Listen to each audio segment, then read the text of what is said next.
Y'all know what it is. It's the Find the Boxer game. Purchase a box for a chance at winning $500. One of 54 boxes has the missing boxer inside.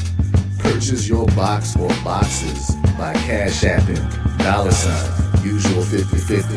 Include your box number, name, and email address. Your box number will be confirmed and sent directly to your email. Each box is $20 with a 1 in 54 chance of winning. Remaining proceeds will go directly to the LDBC meet and greet in Las Vegas. Shout out to the LDBC, and remember, it's a usual suspect day.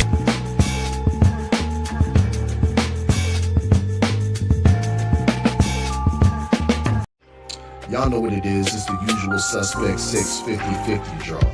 Buy your tickets now for your chance at winning half the pot. Cash App, $ usual 50/50. Tickets are on sale for $10 for one, $20 for 3 tickets, and $50 for 10 tickets. Put your desired amount, name or alias, as well as your email address, and your tickets will be set. We announce the winning ticket numbers every other Friday on Supreme Beats Boxing Talk Bullshitting on the Beltway, 8:30 p.m. Eastern Time. Remaining proceeds will go directly to the LDBC meet and greet in Las Vegas. Shout out to the LDBC, and remember, it's a usual suspect day. Push the weight and now flex. Flex alive is more than the 6. With the runner boy, you nigga, no question. You will run a motherfucker high stepping. Hey, you never had a big enough weapon. Motherfucker never learned your lesson. I'm an 88 pack nigga. I'm an 88 pack nigga. I mean, day walker, drink blood, fangs out, full moon, motherfucker change like a hoe, nigga. I'm just a nigga from the hood trying to stack a little cheddar for the money.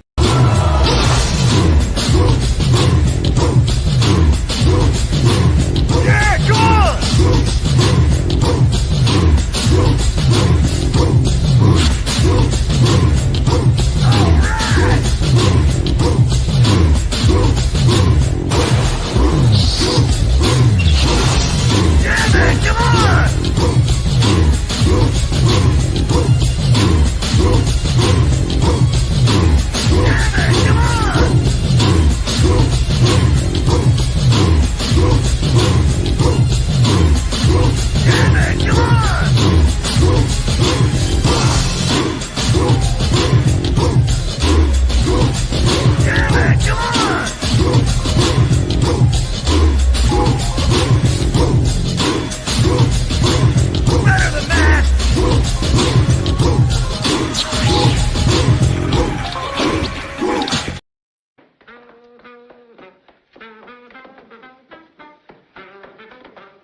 Yeah, buddy.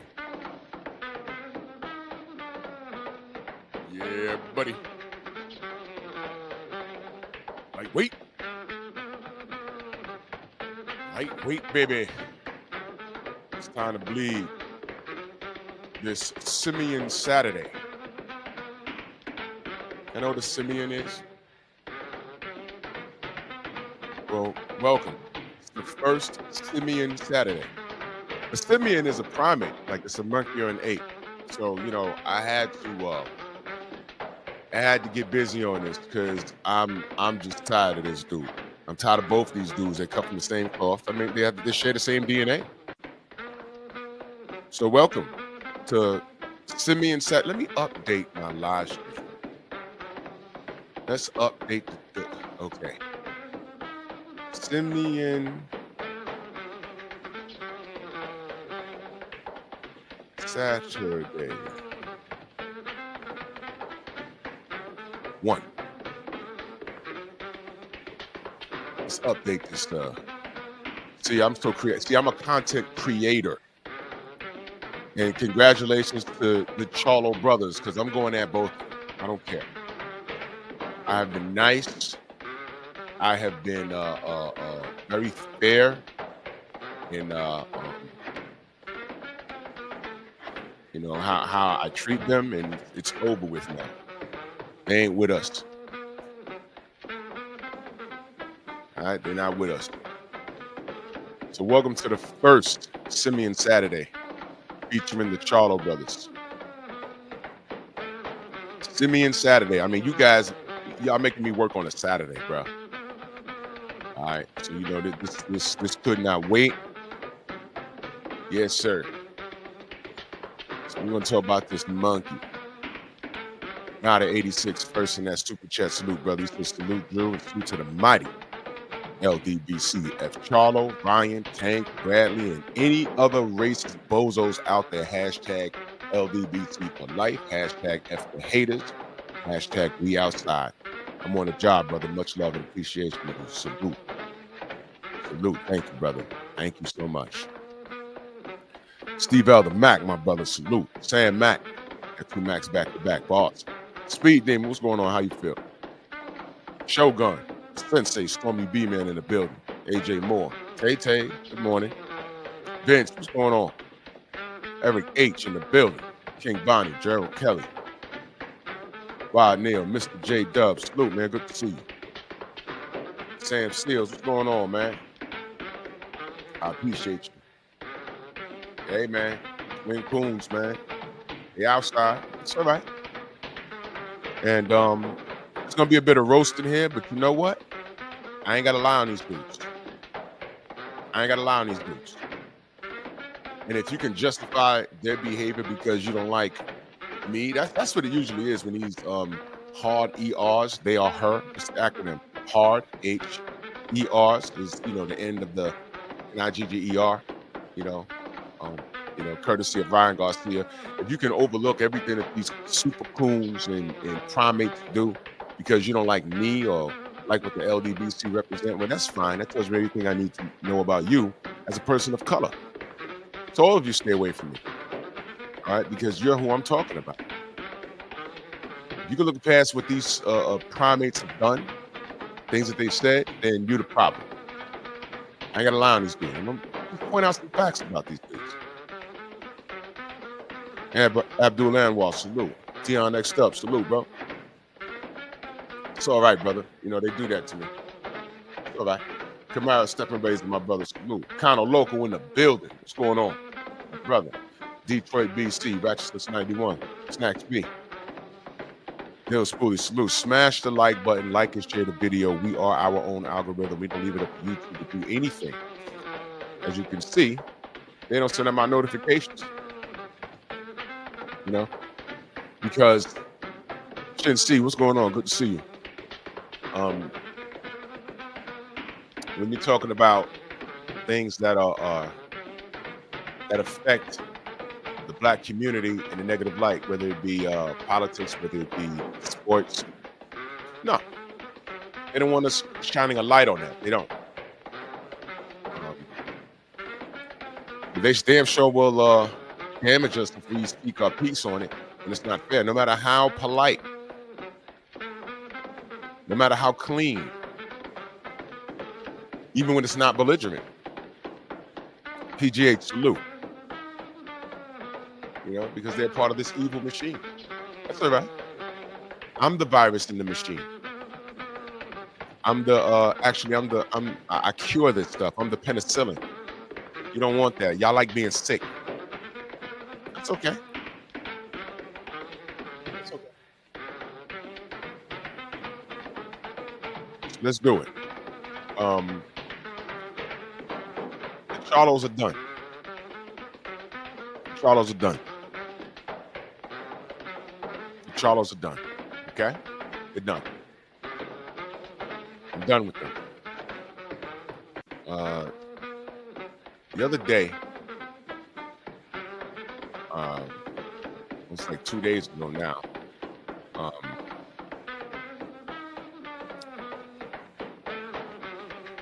What this clown did, what he said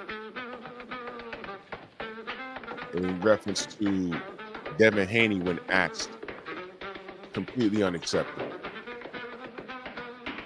All right? It's completely unacceptable. It's completely unacceptable.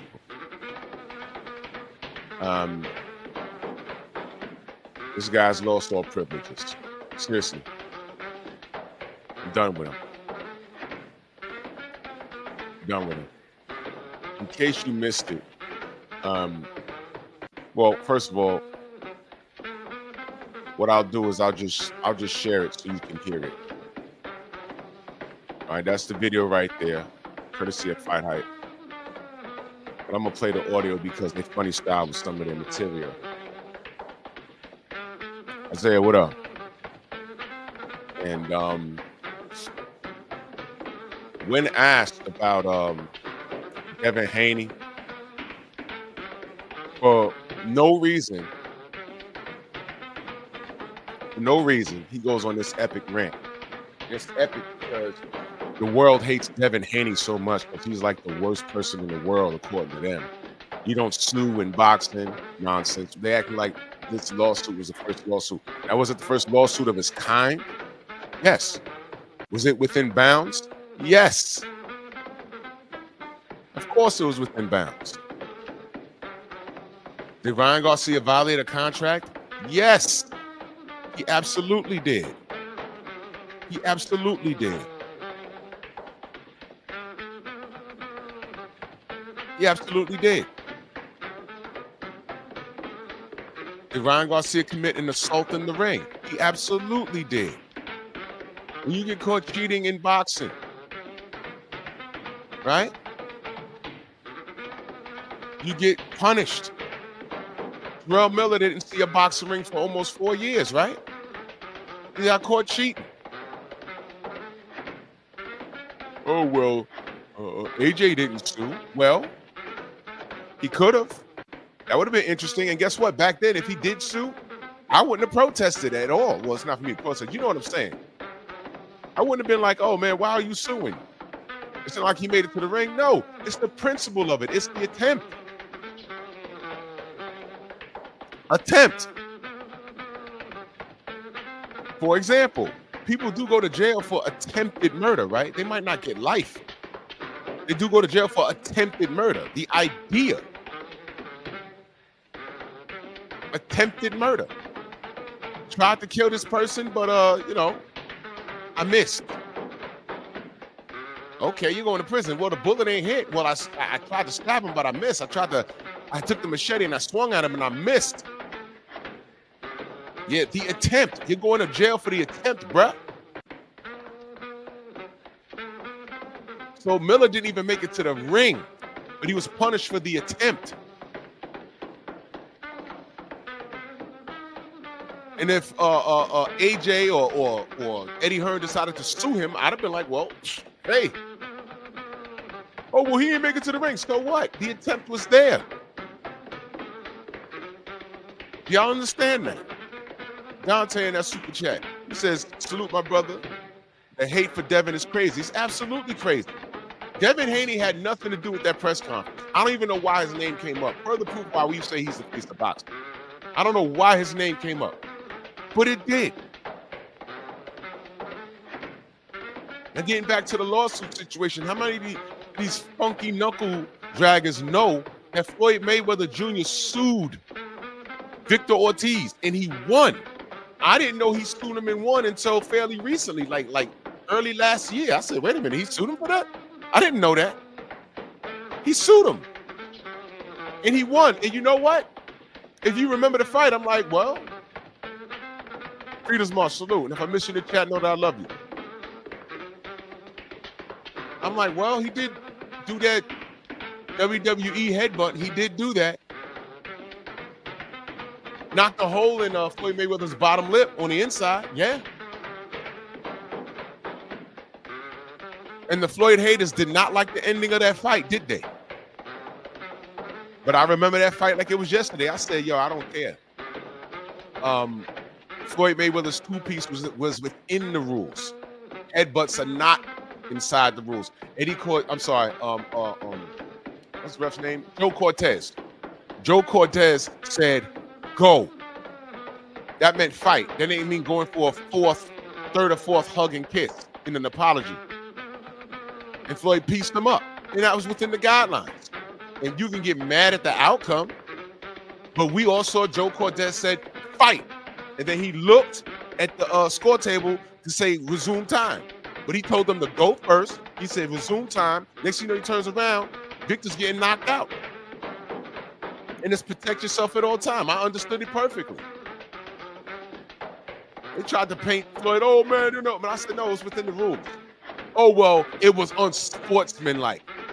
And see, the reason why I'm bringing that up is because when I went to work that Monday, people were so mad at me because I was trolling because there was so many Floyd haters. And, you know, a majority of those dudes didn't even watch boxing. They just hated Floyd because it was the thing to do.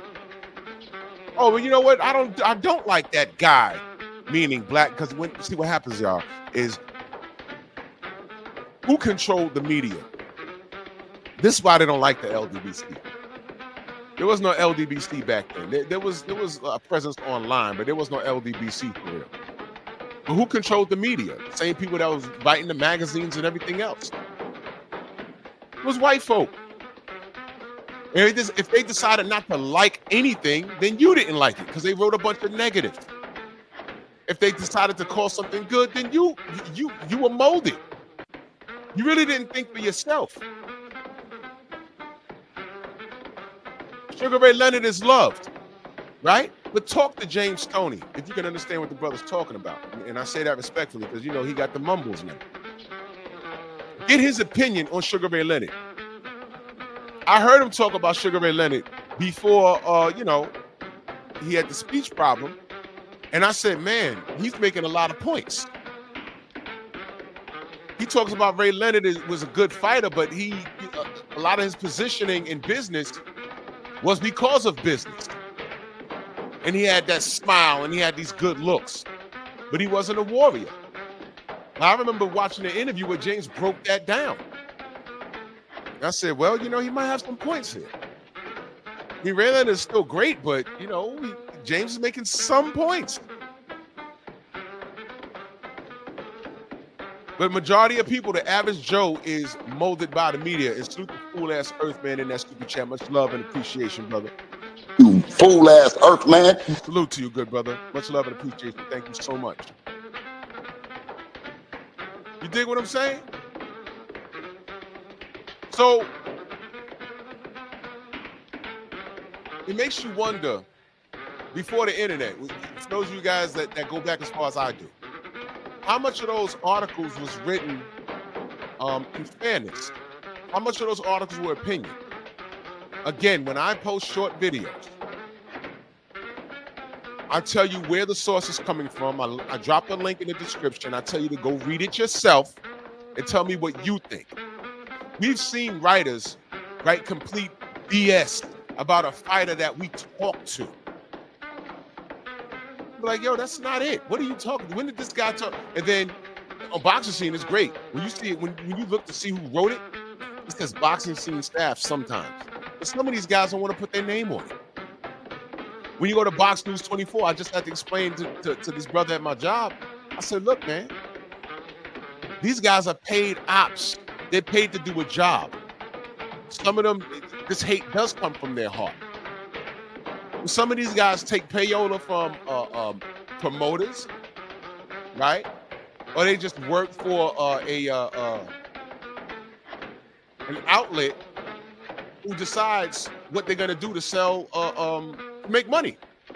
And if dragging Floyd Mayweather's name, Devin Haney's name, anybody's name, if it's good for business, they'll do it. And because they're reputable, people will go there. And it's the same thing with YouTube channels. The bigger the channel, more eyes on their channel, they think it's a reputable source, and it's not. I made the example the other day. If you hated Obama, you did not go to MSNBC. You went to Fox to hear that feel good. The conspiracy theories, all of that. All of that. What people don't know, and I had to learn this moving forward. I told you the story about Keith Olbermann, how he was terminated from his employment from MSNBC because he donated to the Democratic Party. They said that's a violation of the journalistic oath or something like that. I forgot how it was worded, but that's why he was terminated. And I said, well, what's the problem with that? Well, as a journalist, you're supposed to be impartial. That's what I was told. Do you know a lot of these guys running around on social media, myself included? Let me be very clear, myself included. We are not journalists. I'm not a journalist. 78's not a journalist. Blue Blood, I don't know if I don't think he's a journalist. Showbiz is a grown adolescent. He's not a journalist. So if you're gonna call us fanboys and D-blows, that has to go all around the board. We've picked a side and we speak on it. The thing is, I do my shit with integrity. I look at the situation, I read about it, and I say, well, look, here's the article, here's what it says, here's my opinion. You tell me what you think. I say that in all my videos. You can get in the comment section, and people have done it. You're 100% wrong. I just had not young man, he was my age or whatever, or the man from Australia. And I had him on the show, remember that? He jumped in my comment section over the Deontay Wilder video, and he wrote a book. I'm like, huh? I said, you know what? Too much to respond. I'll invite you up on a platform where we can have a conversation. And we did, and it wasn't nasty. And I put him in direct contact with Tay Jones. That's as close as Deontay he's ever been, unless he's gone to a fight. So I actually did him a favor. See, that's what I do. And his argument didn't hold up. Now, I can expect that with a bunch of YouTubers. Now imagine a journalist with an axe to grind. And you know journalists are slick. That's where the term propaganda comes from. Journalists are slick with this. Dan Raphael, Steve Kung Fu Kim, they do this crap for a living. They get paid for their stuff. Mike Coppinger, I believe he's a journalist. But this era of journalistic behavior, these guys are on the take, man. 100,000 subs, a big social media presence. You get they sit you guys down in front of these athletes so they think you're official. What's been happening lately, these athletes been cutting their ass up. I was just sent the video from my brother Focus Ball, right? I think Shakur sat down with speaking of showbiz, sat down with him. He sent me a picture, and he was like, yo, on the Focus Ball said on the DAZN interview, Shakur cut Showbiz ass up. I didn't see it. I asked him, I said, where was this from? He said, yo, he was talking to Showbiz. And I think, all right, so Shakur got two bodies. Mike Coppinger, he cut his ass. And I heard he just cut Showbiz ass.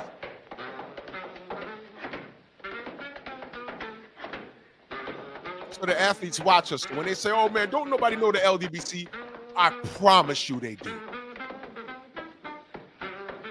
When there was that mishap during the Errol Spence and Bud Crawford presser, mishap over there, y'all remember? If nobody watches us, when Blue Blood asked Errol a question and Errol looked at Blue, he said, yo, didn't you change up? It was a misunderstanding. Didn't you change up? And Blue said, what are you talking about? Didn't you say da-da-da-da-da? He said, I never said that. He said, all right, well, okay, what's your question? That was more news from the haters. And all the haters made a video about that. And I ain't gonna say those scumbags' name, but all of them with the big channels. Oh, Errol Spence checks Blue Blood. You remember that? I was standing right there. I said, huh? What are you talking about? But there'd be so much going on that these athletes, they can't get a hold of everything. I'm looking around. I was standing right there. I said, I don't know what he's talking about. But Blue grown, he can handle his business. He said, what are you talking about? He said, I never switch up. What are you talking about? And he said, all right, well, what's your question? As soon as we left the Palladium, I'm looking at my phone. I think I text Blue. I said, yo, here they go, bro. Everybody made a video about it. Forget that Errol and Bud is finally happening. For 3 days straight, the haters made a bunch of videos about Errol, quote unquote, checking Blue. He asked him a question. Didn't you switch up? Blue was like, nah, what you talking about? They said, okay, well, go ahead and ask the question. That was better. That was bigger news than Bud versus Errol for 3 days. I said, look at this shit. That's how you know you made it. And that's why they hate Blue. I don't know if Blue has a degree in journalism, but he makes more waves and busts more moves than anybody in these YouTube streets. He's outside. He's everywhere. The line be down the block and around the corner at the Palladium. I'll be online. Me, Clarence McClain, Thomas. Blue shows up fashionably late and stands in front of the line and goes in first. Okay? And that's what they don't, that's what the haters can't stand. Because he's on the job. They can't stand that. Feel me? Todd French in that super chat, salute, brother. He says, you know it's definitely serious when Drew broke out the old school buck dancing music. Drew is cooking them early in the AM. Cook them lightweight. I'm on the job, good brother. I'm on the job. Thank you so much.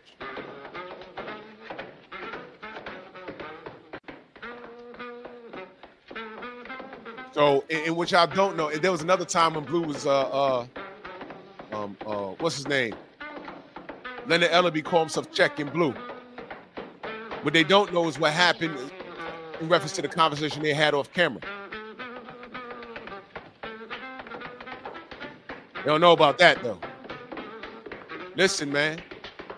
Every great center in the NBA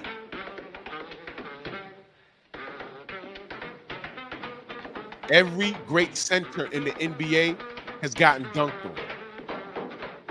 Everyone. But you know what they don't, you know what they never consider?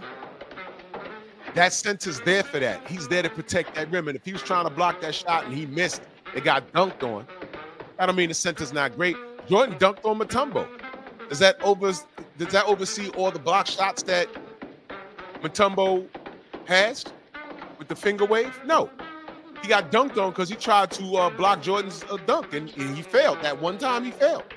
So what? It happened. It happens.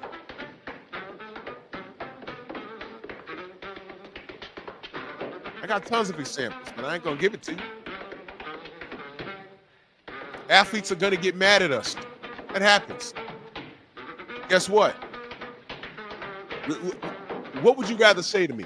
Yo, man, Drew, the Charlos, they don't want to fuck with you no more. They don't fuck with me at all. Somebody could send him this live this morning. Oh, I don't give a fuck. He said he gonna slap you. Well, when he see me, and no matter what state, and he see me, then it's up. Ain't no referees outside, though. I repeat, ain't no referees outside. You out your weight class, buddy. Watch your mouth. Don't care. Because guess what? The truth hurts, right? I always say, I don't care what's going on. I don't care if I'm talking about a fighter that you're related to. Stop me when I'm lying. Stop me when I'm lying. My rants are backed by facts. My rants are backed with facts. Ryan Garcia, Tank, Charlos, it could be Fury, it could be anybody. My rants are backed by facts. Whether they're ducking fights or if you're black and you're behaving like a super coon like these niggas are, it's backed by facts. There's no loyalty, there's no code. Now with these niggas, these are not my breed. At all.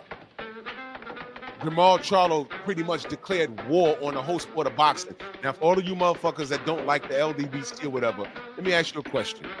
Jamal Charlo just said fights are being fixed. Okay. Is that okay? Because he said it, and in the same rant, he disrespected DHP. Is that okay now? He said that. I don't know. Now he disrespected Bill and Devin. It's like, oh, okay, I fucks with Charlo now. I agree with that. Do you really? So you agree with all of that? Okay, let me tell you how stupid this nigga is, right? You ready? Fights are fixed. He said Canelo's still on that juice. You talking about your brother?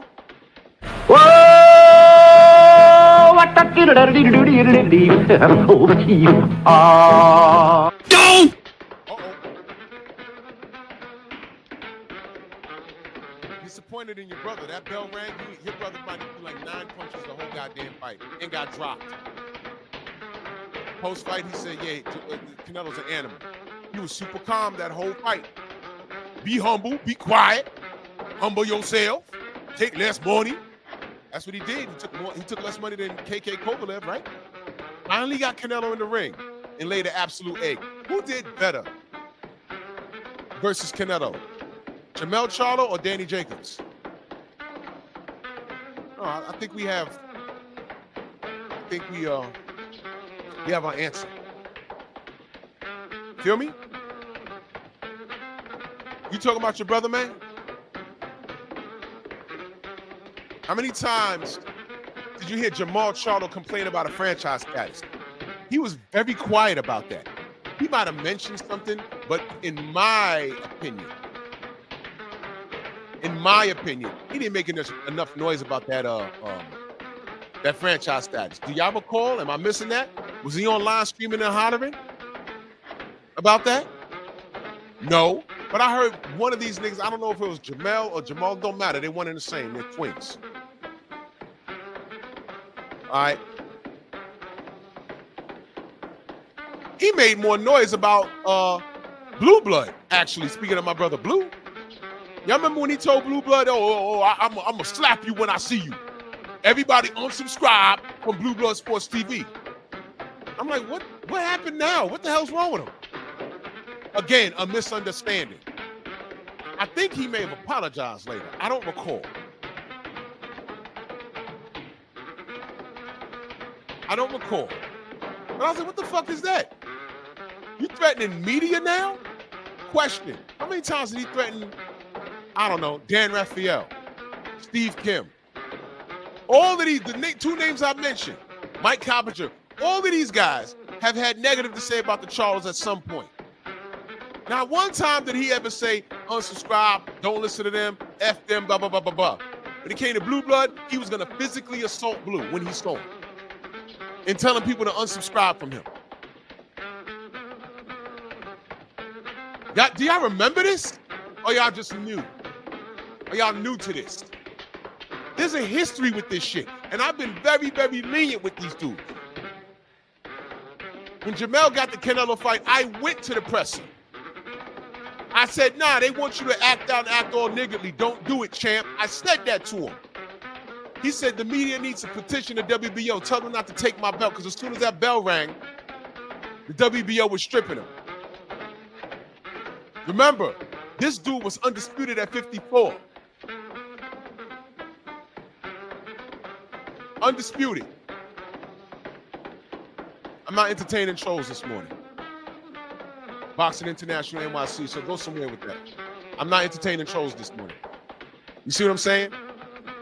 I'm talking about something very serious here, and I get a clown in here. I don't entertain trolls in this AM, no. This is serious business. I'm talking about a super coon.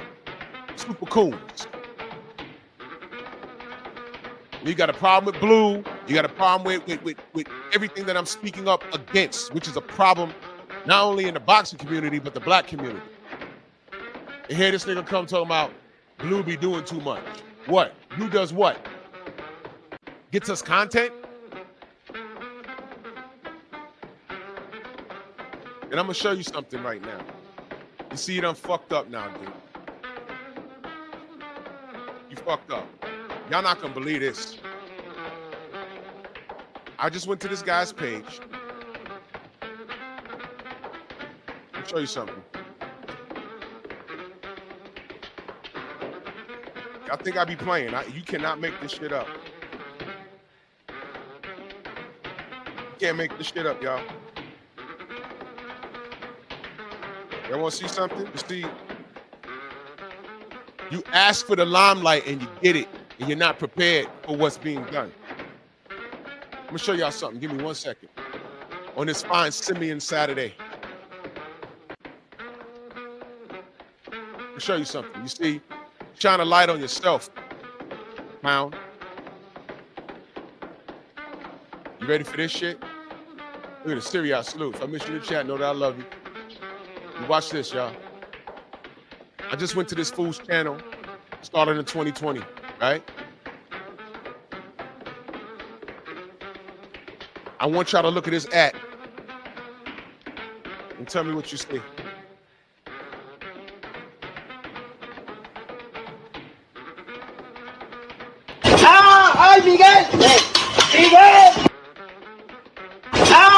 Miguel! Miguel! ¡Ay, Miguel! Miguel!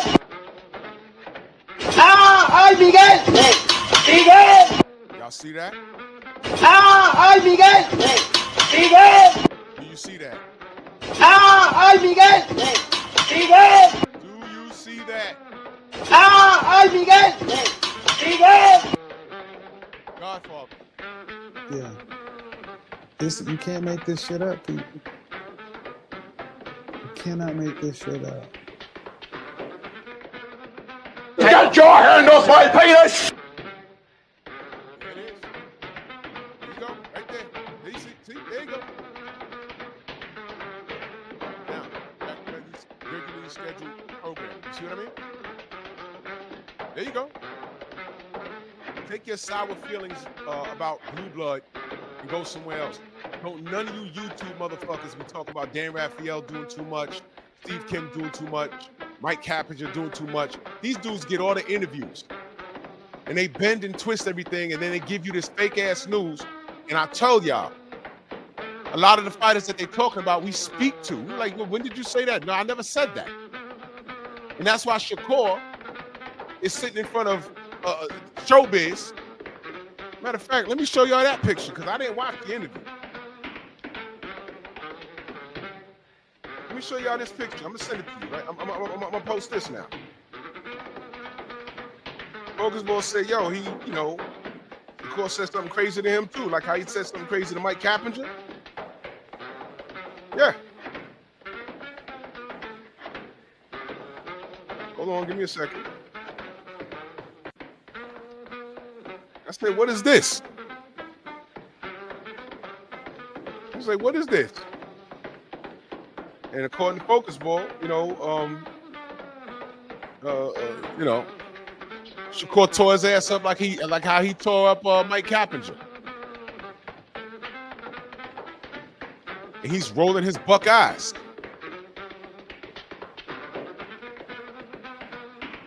Crazy, right?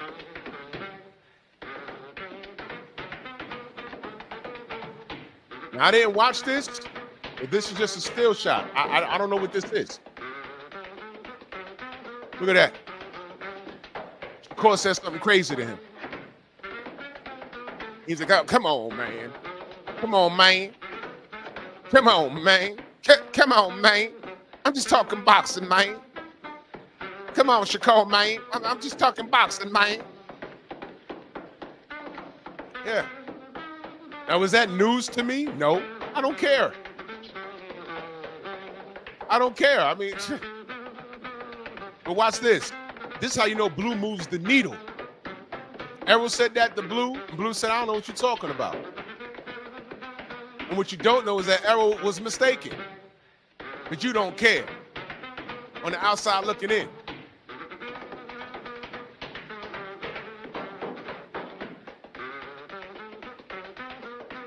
Eden says, I rock with you, Drew, but I can't rock with Blue for standing with Biz. We got to draw a line somewhere. I draw that line. I don't fuck with Biz. If Blue fucks with Biz, that's his business. But Showbiz is a coon for pay. Do you agree that he's a coon for pay? Is Blue a coon for pay? I'm looking at the content. No. I've been in the same room, in the same vicinity with that coon, a Showbiz. As a matter of fact, I was walking past him and he jumped out of skin. I said, damn, nigga, what's wrong with you? I thought nothing of it. Next thing you know, I started getting phone calls. Yo, you scared the shit of him. I said, well, y'all saw that? How'd y'all even see that? Eh. When you jumping out your skin like that, that means you know you putting out shit that you really know was pissing people off.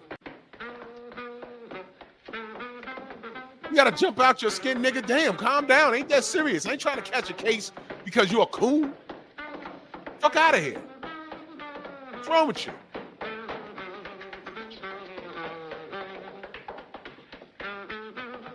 Blue's a big platform. And what y'all gotta understand is,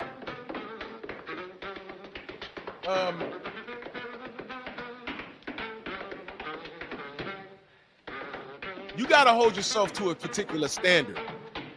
When I was in front of Ryan Garcia on that stage, it would have been nothing for me to grab him by his ankles and yank him off that stage and started piecing him up.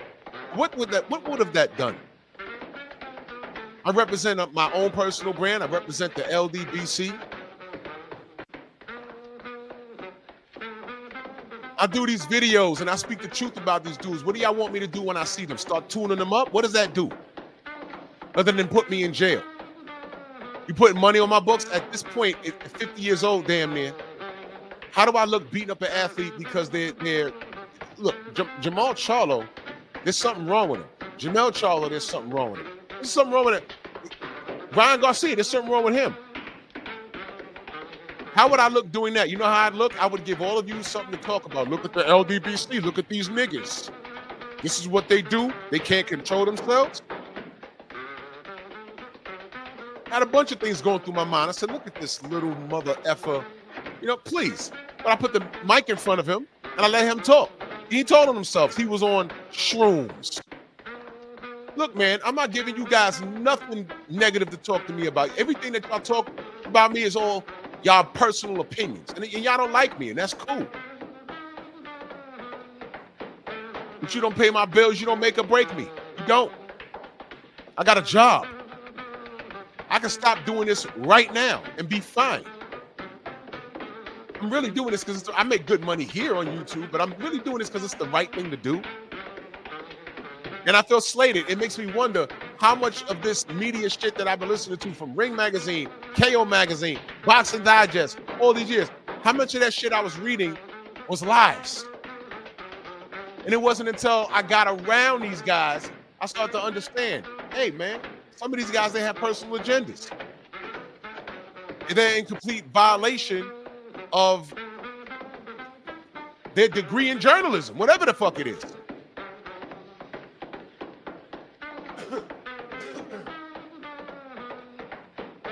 So I'll do it myself. Like Thanos. Fine, I'll do it myself. I'll do it myself. To the point where it's laughable. Whenever you hear you read someone say something about Deontay Wilder, who do you think's the first person I call? Tay Jones. Sometimes I'll call the general. Yo, you read this? Yeah. All right, tell me what's real. And 100% of the time is, don't believe that bullshit. He ain't say that. He didn't even speak to this guy. Where did he get this?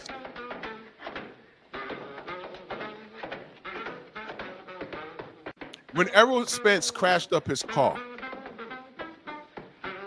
that morning, the first article I read, the first one, if you watch my content, you heard me say this a dozen times.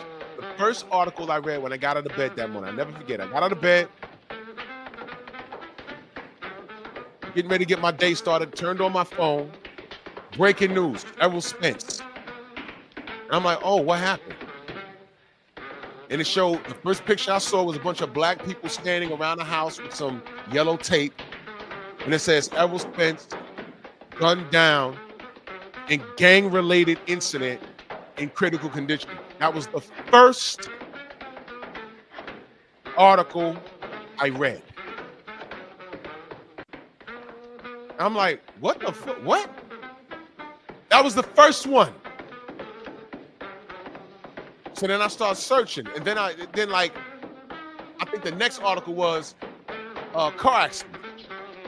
And then you start reading, oh, he drunk. I'm like, well, was he drunk? We don't know. He could have been hit at a railroad crossing. Somebody could have hit him. How do you know if he was drunk or not?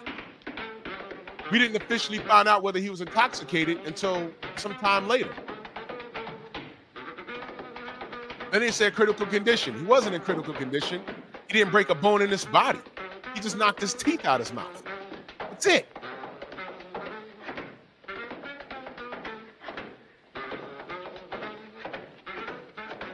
I said, what the fuck? But where did this gang violence shit come from? And who wrote that?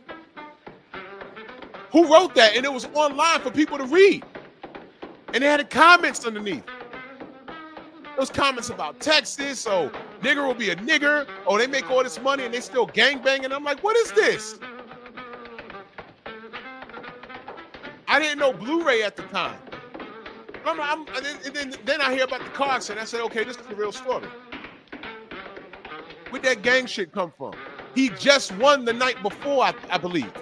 The accident he had, I think it was after the Mikey Garcia fight, if I'm not mistaken. I think it was after either the Mikey Garcia fight or the Sean Porter. I don't remember. But he crashed up his car, and the first article I read when I got out of bed that morning was getting gunned down. This is media, y'all. It was a Sean Porter fight. Thank you. This is the media. This is the media that we put faith in. You know what they also said? When Deontay Wilder broke his hand and he had pins in his hand, I was on Facebook at the time. You know there was fools running around saying, aha, that's why he has that knockout power. He has pins in his hands. Now, the first couple of people that said that, I laughed. And I said, oh, yeah, he's Logan. You know, he got the adamantium bone structure. Yeah, man, shut up, man. It's funny. But no, that grew legs, and that was running around on Facebook, man. I knew it. He's been cheating the whole time. Idiot. If he has pins in his hands, it's to hold the bone together. He wouldn't get cleared to fight with that shit in his hands. I mean, this was real shit they were talking about. I'm like, I don't believe this. That's when I had to get off of Facebook. I was like, yo, the maniacs are on there. You really think he had pins in his hand that whole time and that played a part in that right hand landed on people? Are you serious? You serious? These are the people. And those people who have an agenda against a fighter will listen to Steve Kim, who are journalists by trade. And they're backed by the media machine. And they speak a certain way. So they'll get you believing that bullshit. You feel safe over there, especially when they talk about a fighter that rivals a fighter that you don't like. I mean, that rivals a fighter that you support. It's therapeutic for you to go to these people. What I'm telling you is, those motherfuckers are liars too. They're liars too. So I don't believe them. I don't believe when these guys write about Devin Haney or Deontay Wilder, especially when I can pick up a phone and talk to them. For example, the bottle service that Shakur sent over to Devin at his house after the Loma win.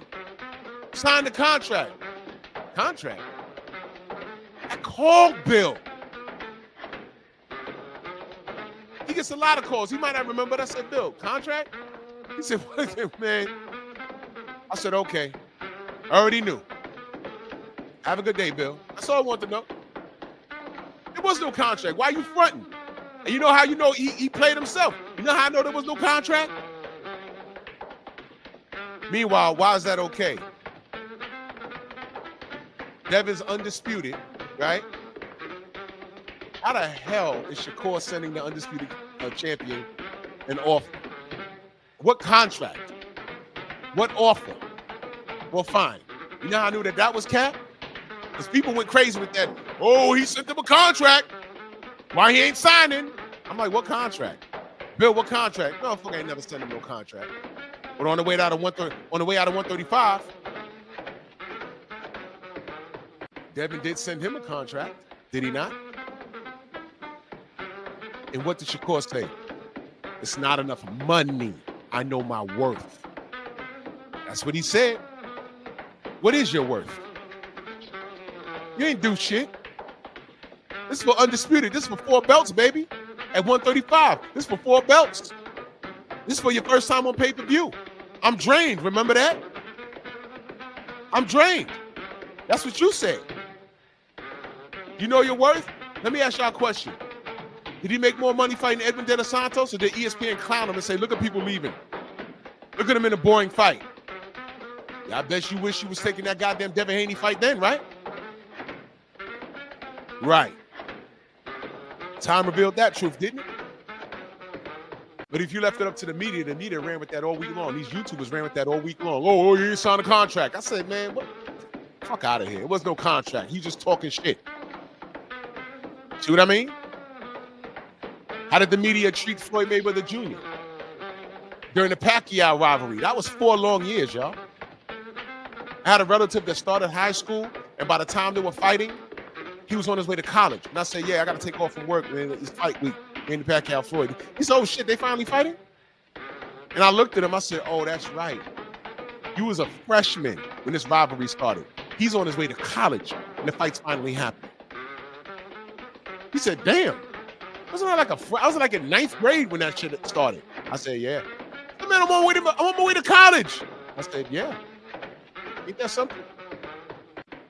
It's boxing.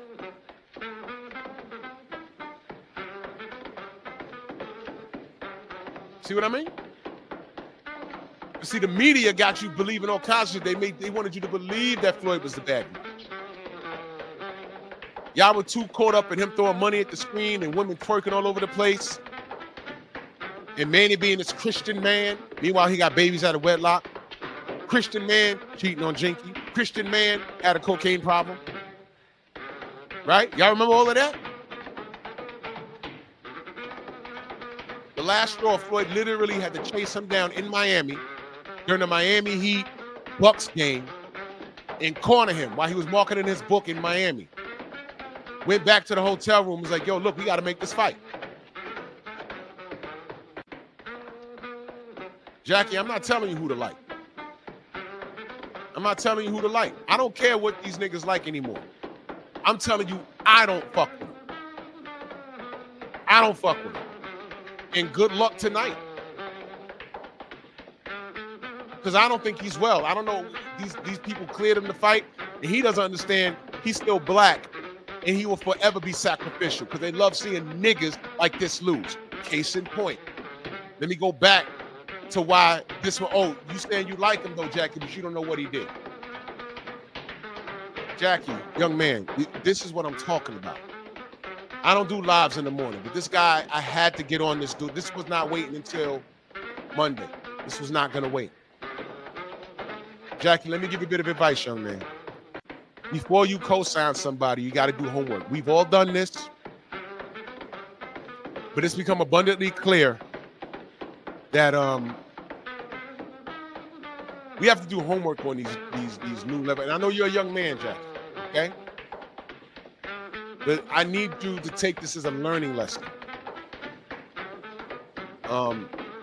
As a black man in this era, especially now, and especially back then, when my grandparents were young, you always had to watch these niggas. No white folks shot Malcolm X. That was done right here in New York. And a bunch of niggas pulled the trigger on him. They say they could tell you, hey man, you know, but it was the CIA and they got into the nation. Look, the CIA could kidnap me, the FBI could kidnap me and torture me and say, you are to set up this brother, da da da. You might as well go ahead and kill me, bro. I am not doing it. I am not doing it. I'm not doing it.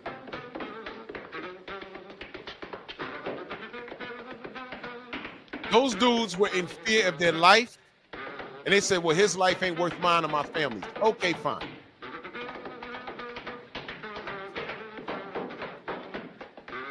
Nah, enigmatic son, I didn't see it yet. Okay? These niggas today, well, even niggas back then, they think self-preservation. There's no unity. Death before dishonor. That's how I see it. Death before dishonor.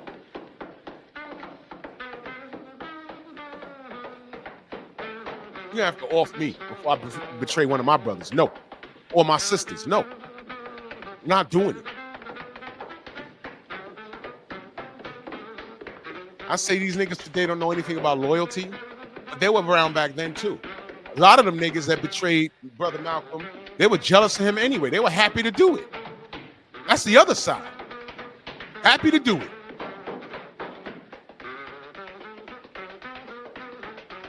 Word, you think Malcolm is bad, and oh, you know what? Yeah, you know what? You're right, man. All right, what you need me to do? Got him killed. They got him killed. Every brother ain't your brother. All skin folk ain't kin folk.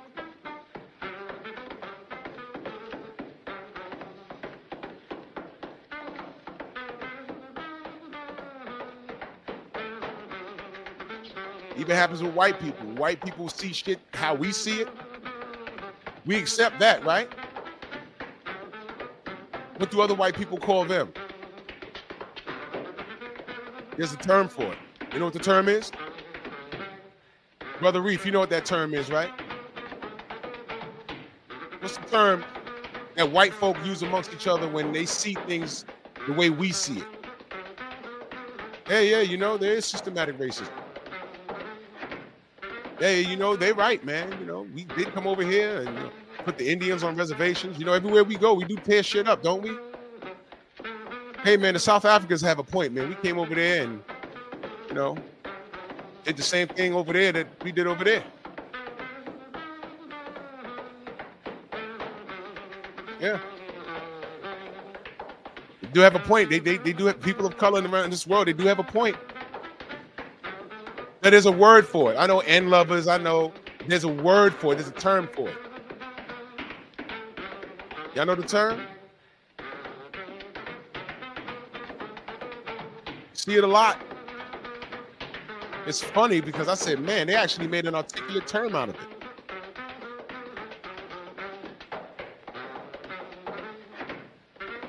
It's the opposite of white privilege. It's when you feel embarrassed of yourself, insecure of yourself. Y'all know the term? White guilt. You suffer from white guilt. And I'm listening to that like, wow, they actually defined it. Now we can say, hey man, I agree with these white folk that see shit like how we see it. But a hardcore racist like, man, you suffer from white guilt. White guilt? Now watch this. I ain't gotta lie about what them folks did around this world. I can just point out history. I ain't gotta lie. I look at a Mexican and I say, you know what? Look like a Native American to me. Just look, the next Mexican you see, imagine them with a Native American headdress on. All those feathers. They look like Native Americans, right? This whole part of the world, from Alaska, where the Eskimos are, all the way down to Mexico was red ground. Alaska to the 50 states, North Dakota, South Dakota, Carolinas, all the way down through Mexico. You notice all those people look alike? Okay, this was red ground. And those nasty ass Europeans came over here with their rats. And those boats docked. Those rats jumped off the boat, and now there's rats over here in America. Came from over there, but whatever. Hey, it's cold. How do we survive here? Oh, no, don't worry. This is called a buffalo. You shoot it in the head with an arrow, right? You slay the whole animal. You take the meat, you take the bones, you make tools, you take the fur, you make a coat, right? And they eat this grass. You take the seed, you plant it, and the next year or so, you got wheat and everything else over here. And what these crackers do, hey, thanks, now we know how to live here. Why don't you go live your ass over there, huh? Who's this Pocahontas bitch? Run that. Meanwhile, Pocahontas, in the real story from what I heard, she was like 13, 14, creep. What's that dude's name? John Davis, whatever, her love interest. He was a grown-ass man. Whatever. I can't confirm all of that, but whatever. Came over here and they said, man, look, we're gonna fight you, man. You ain't gonna run us. We own this land. They said, hey, this is called a musket. This is called gunpowder. Fuck your arrows. Boom! America. Okay? You gotta understand, This shit, I'm giving you just a brief idea of that history. You gotta understand, there's a history with this shit. So now fast forward, when I see these dudes that are descendants of colonizers at these jobs, giving me my news. Okay, is every white person racist? Absolutely not. Is every black person a monkey? Absolutely not. But I call both how I see it when you show me who you are. When people show me when people show me who they are, I believe them 100%. 100%. Is there can you come back if you admit everything you did and admit that you was at fault? Oh, I know, Abdullah. Absolutely. I know. Yeah. Abel says she was 11 or 12 when she met John Smith. The Disney made a whole love story out of that. Okay? Schmuck out of here. No thank you. So what I'm doing is I'm just giving you a brief history of media and why we have trust issues over here. So when you get these black YouTube channels like myself and we just dissect this stuff and we justify our trust issues, it's real easy for the bigger channels to cut that down. The channels like Showbiz the Coon, who's been assimilated like the boar. Completely assimilated. He took a check and he does what they tell him to do. Get out of bed this morning, check your email. Man, you need to cut down Devin Haney today. When you sit in front of Lomachenko, eventually he'll sit in front of Lomachenko. Eventually, that's coming. Are you going to retire? Because I do think you're the GOAT. I think that you beat Devin Haney. Me personally, press one and stole it. Did he not have knee pads on when he was talking to Teofimo Lopez? I do think that you were undisputed. Press one and stole it. I mean, it was ridiculous. It was ridiculous. Now, being a professional is being able to move and shape around people you don't like. For example, because I'm getting back to what the brother said in the chat about Blue being around showbiz. Democrats, Republicans, and independents, all those cats don't like each other. Just Spark, my brother, salute. They don't like each other. But they have to get in front of each other and have these hard-nosed debates.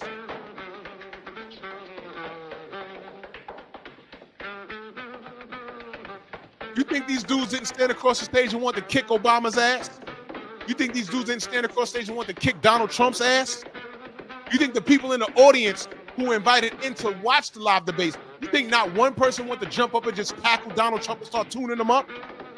Or what would have happened if he did that? He'd be in jail right now. Good paying job, but his emotions get the best of him, and then he pretty much off himself. For what? You have to be mature when it comes to certain things. When I'm in the same vicinity as that super coon, I don't say nothing to him. I'm sure people flood his email. Yo, man, Drew Titan talk. There's a lot of agitators now. Drew Titan talk about you. Drew Titan, I don't give a fuck. Do your videos or whatever, but whenever we're in the same vicinity, if you're bothered by something I said about you, approach me. And we can talk like men.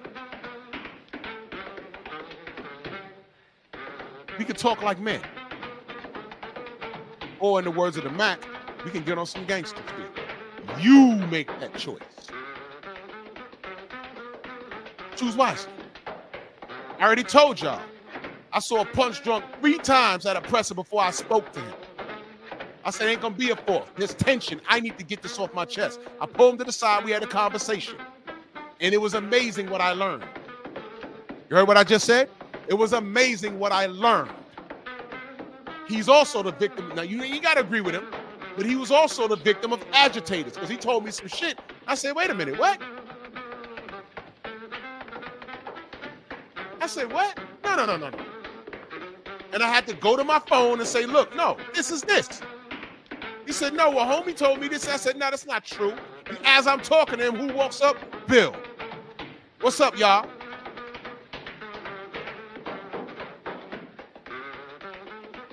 See that? Somebody put a battery in his back like they try and put a battery in my back all the time. See that? So now that nigga over there, Showbiz, he getting money. He getting to it. So Blue can stand next to him for all he care, for all I care. But I'm looking at the content of the man. There's a fundamental difference. The industry will never give Blue a deal. You know why? He operates with integrity. And the moment that changes with anybody, I will hold them accountable. The difference is I have a relationship with Blue, and if he's ever been assimilated, and I feel he has been assimilated, I will call him first and ask him what's going on. What's up with that? And if I don't like the response, there will be no mention of him ever again. Case in point, I've done that to a few dudes, and y'all don't even know. I ain't got to broadcast it. This is my response to so-and-so. No, I don't have to respond. I deal with them. I stop dealing with them in silence, and y'all don't know about it. One motherfucker in particular, I stopped dealing with him a whole year. Y'all didn't even realize it. Until the latest thing he had done, it was like, whoa, what is that? And then that's when it came out. I said, y'all don't even know. I stopped fucking with him for like a year. A year. I don't know what's wrong with y'all. He's been on that. I just been quiet.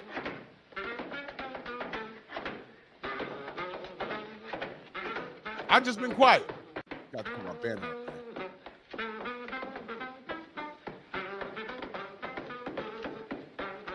So everything I'm saying is relevant.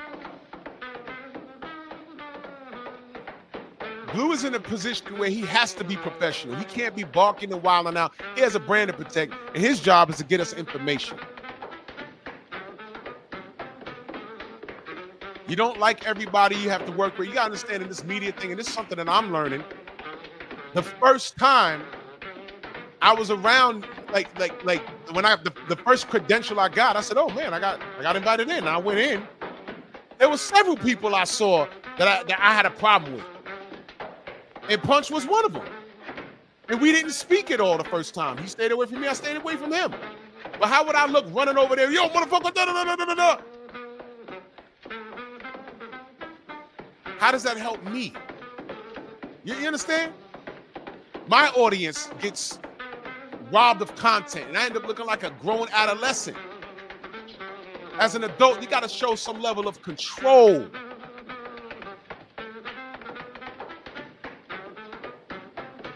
When that whole ass nigga Mike S said, "Oh, well, I'd have respected you more if you'd have said something to Ryan," I ain't gotta say shit to Ryan. Because if you was listening, he told you what you needed to hear. He was on drugs. His father said, "Oh, he's not on drugs, he's trolling." He just said in front of his father, "Oh, I was on drugs, I was on shrooms." He said it.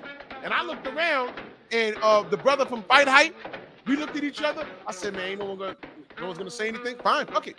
He said it. Now, if I'd have jumped up and moved people out the way, "Ryan, why are you such a racist?" No, he'd have walked off the stage and nobody would have gotten shit. And he'd have been like, "See, this is why I'm not talking to people. This is why I don't talk." And who's the one person that said that? It had to be a nigger, a hard ER. No. Play your position. Get your information. Exactly. The first thing that Abel said, Blue is in a professional setting. And he's a big channel, and he does this for a living. He does have a brand he has to protect. I don't mind him being cool with Showbiz, because that don't affect what he does. In the moment it affects what he does, I would call him. I would call him and be like, "Yo, what's up?" And in the event that, and this goes for all of my brothers and sisters, the minute that I know that they're on the take, I'm just leaving them alone.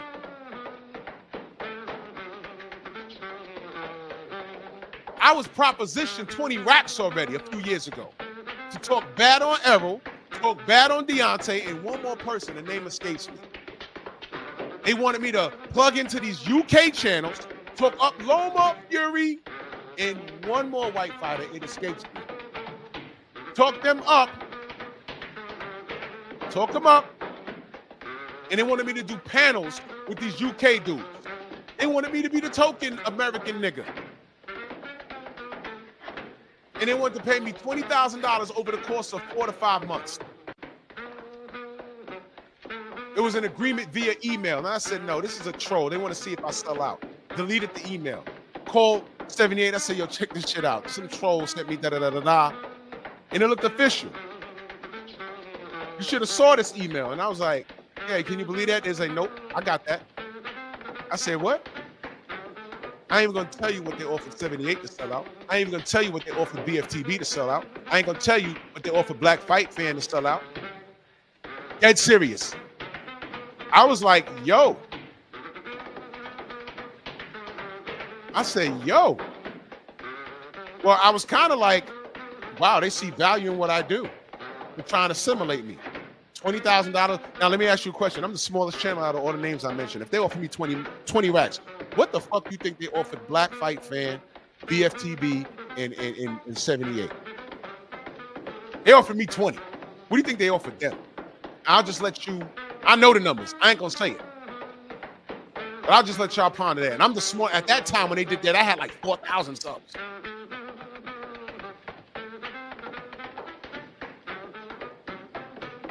But nobody watches us on YouTube. We're just YouTubers though, right? Nobody watches YouTubers, but they got showbiz, right?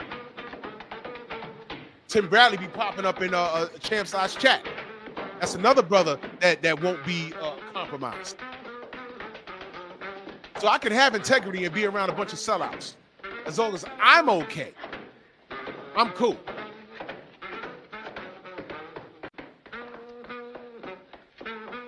This dude, what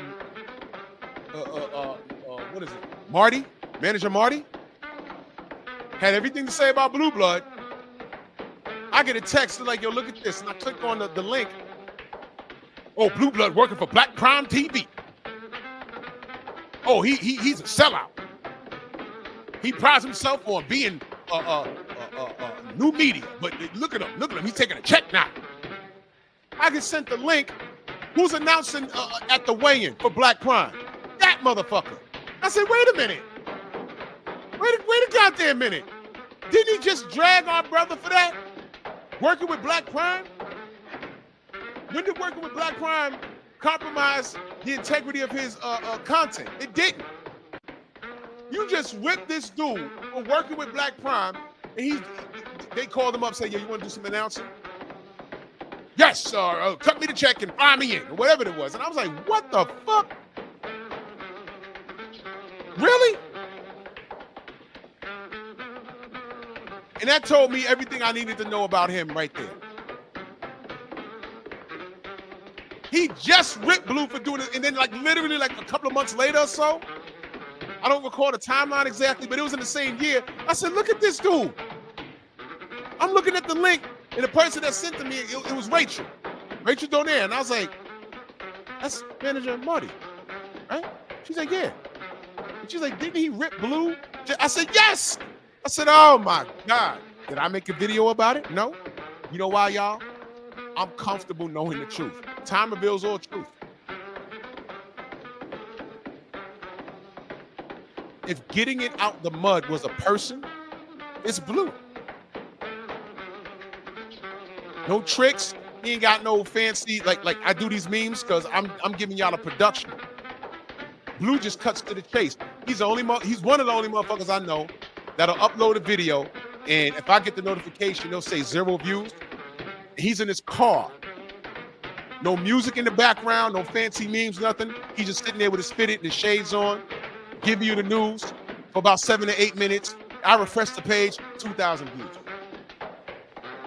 And that's what the haters are mad at. See, Blue's comfortable in his skin. Meanwhile, this nigga over here has to buck his eyes out of his head Maybe that's his genetics. He can't help that. But he got to put a goddamn taco on his head every goddamn Tuesday. Huh? You legitimately have to be a dressed up coon to do that. And then say the opposite of everything else that people with a good mind say. And the racist media sees value in niggas like that. You feel me?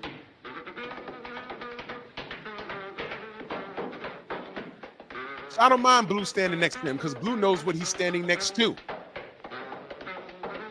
And when you're comfortable in your own skin, shit like that don't bother you.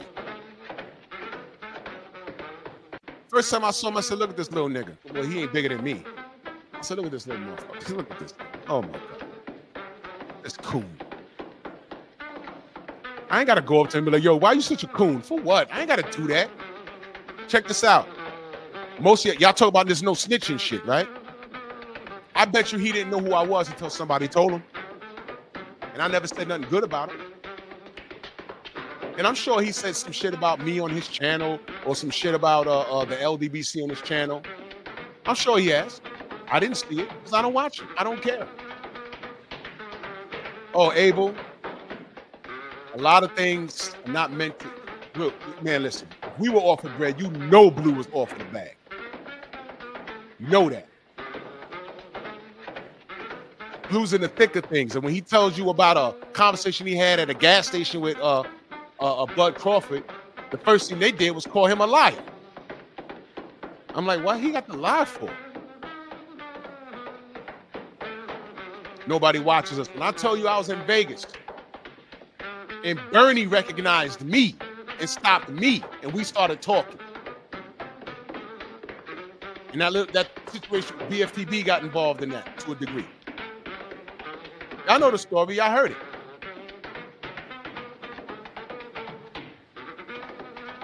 Real shit. We outside for real.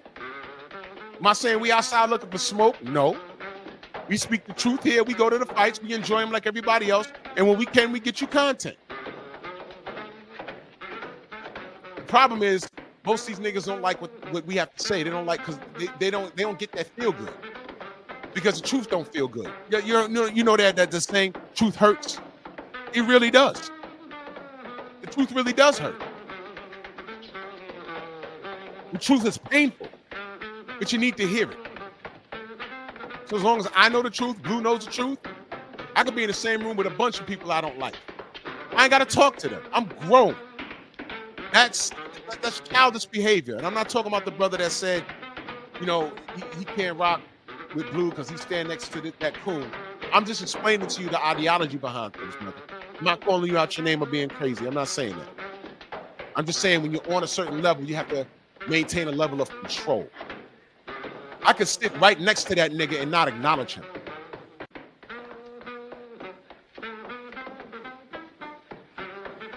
He's an entertainer. That's why they call him showbiz. He's a clown to me. He's for sale. That's what he is. He's for sale. With Punch Drunk, there was some malice there. There's some animosity. When we first locked eyes, the very first time we saw each other face to face, I saw it in his face. Like, oh, man. And I had the same look on my face. Like, oh, man. I like genuinely, it was past boxing at that point. I'm like, I really don't like this nigga. And then I had to like think, why don't I like this nigga? Content? No, it's beyond content. No, he was like attacking me. And I let it go. Second conference, he shows up. I let it go. Third time, I let it go. Fourth time, I said, nah. I told Blue, I said, I gotta talk to him, man. Because it's too much, this shit in the air. And before we get too close to each other and it goes in another direction, let me talk. Let me be a man and talk. And I'm not saying he's less of a man for not saying anything to me. He was just staying out the way and I was staying out of his, but to me, it was bothersome. So I said, let's talk and see what it is. I gave Blue my stuff and I walked over him. I said, yo, let me holler at you. And it was calm. And I said, yo, bro, what's the problem? He said, man, ain't no problem. I said, there gotta be a problem. You got videos about me with my name. What's going on? And we started talking like men. Now, we could never see eye to eye on boxing. But there was something else, and then I found out there was people agitating the situation. Names were dropped, and I said, "Oh shit!" The cartoons that made us, and salute you, good brother. Always a pleasure to see you. Thank you so much. Thank you, brother. I appreciate you. Thank you, brother. You find out some things. I'm not trying to change that man's mind. I'm not trying to change his mind. It is what it is with him. But I much rather coexist in a room with a person being comfortable, because I wasn't comfortable. I'm like, man, because I was feeling some kind of way. Like it was like, yo, you talking about me personally. I want to put mitts on you. I want to put mitts on you. I don't like feeling like that. So I said, you know what? I'm not 12. What do men do? You come to an understanding. I could have pulled him to the side and be like, yo, look, I just don't like you. You could have said, I don't like you. I don't fuck with you. Then what? What do you do then? You know what emotional niggas will do? Freedom's March, salute. Salute to you in that super chat. Much love, brother. You know what emotional niggas do? You know what emotional niggas do? They escalate the situation and say, no, well, fuck you then. Fuck you, fuck you, fuck you. And then now y'all rolling on the floor and everybody gets thrown out. And nobody gets a credential after that. You either said, nah, nigga, I don't fuck with you, man. What am I supposed to do at that point? You know what I would have did? Nothing. Nothing physical. I'd be like, I will eat a dick, nigga, and I'd have walked off. That'd have been it. We had an exchange of words, and that was it. He said, I don't fuck with you. I'd have been like, eat a dick, and I'd have walked off. But you know what an emotional, insecure nigga does? Throw a punch. Catch a case. Ruin your channel. Get sued.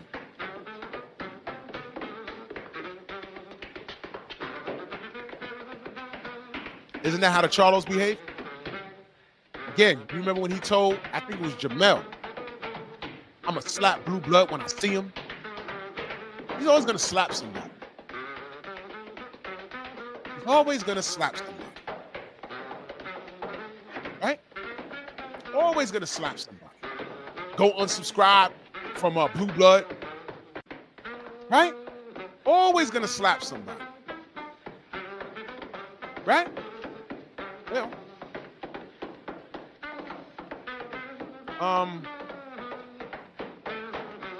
what happened here?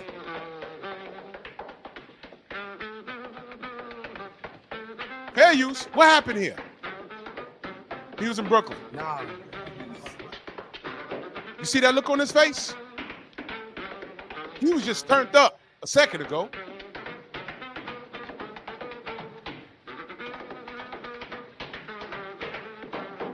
You know what he's looking at? Let me just go ahead and play the video. There you go. There he go. Nah, it ain't that you gotta earn your way in the division. Now he was just barking and loud. I'm in the division. Oh, I came at the perfect time. Yeah. What you see his face, y'all? You got them? Look at that. Now he's smiling. Now he's smiling. He ain't happy. That's the uncomfortable look. Like, oh shit. Yeah, oh shit. You were talking crazy. You were talking crazy. What happened here? What happened? At the perfect goddamn time. So, You already know. I'm just trying to figure out. You doing your shit at 160? I'm just trying to figure out what we're doing. Because you want to fight? You both got fights. No, that's all love. That's my man. We can skip the shit. I was just trying to figure out like what we doing. We gonna play back and forth or where? Like, You said go to HBO. I do whatever you want to do. Ducking you to go on HBO? No. Do you see this nigga face, bro? Do you see this nigga face, bro? He's scared. And by the way, that fight was never made. That fight was never made. You see this nigga face? When you pull someone whole card, this is how they look. Because if you remember anything about this rivalry, Mar was talking crazy. He was talking crazy. He was talking crazy. But let's go ahead. Let's go ahead. Bro, you ain't even touch an M yet. You ain't even touch an M yet. Look at his face. Touching M's. That's why I mean my I word get it. HBO. I get that. I know you're gonna or probably get it. You don't know what I'm touching. But don't say You don't know what I'm touching. I know what you're I ain't touching, never baby, said you brother. duck. I ain't never I said know you what duck you're me. touching, baby. I ain't never said you duck me. Do y'all remember them going back and forth on social media? Mar was talking crazy. And that's what this pull-up was, because they were in Brooklyn. I forget for which fight. And Danny lived in Brooklyn. And he pulled up on him. Like, when he was just walking, but he didn't know he was going to be standing there. So he just basically said, what we doing? What Mar was supposed to say is, we can get it now, nigga. Tell your people, call my people. Let's set something up. Let's see. Hey, I ain't bro, never said you duck me. They asked know if touching. you want to fight Danny, why They not? said, Why not? He you wanted a big said name. I'm going to They said she Road said. runner. They said Road she said, runner. what's That's up? what I'm talking about. What's up? Because we don't need to go back and We forth. ain't gotta go back. You Look, know I'm you not. skip your point and I skip mine. You skip your point. We skip yours. We skip ours. Now I want you to take note of that dude in the back. This dude in the back. Let me see if I can bring it back for a second. Look where that dude's hand is on the right side of the screen. Let me bring it back a little more. Because he was talking when Danny pulled up. You skip your point and I skip mine. He's talking. You skip your point. That nigga right there on the right side of the screen. Let me tell y'all something. That guy, a nigga like that, that's the dude in your crew. When y'all all going out, y'all don't tell him where y'all going. He's the dude that escalates the situation. He's the dude that gets the other crew to get the dumping on y'all. Him. He talking. I don't know who he is. But this almost got uglier because of him talking. Him. When Danny walked up, he was mouthing off. I don't know who he is, but he needed to shut the fuck up. Y'all not in Texas, bro. It could have got ugly. We skip yours. We skip ours.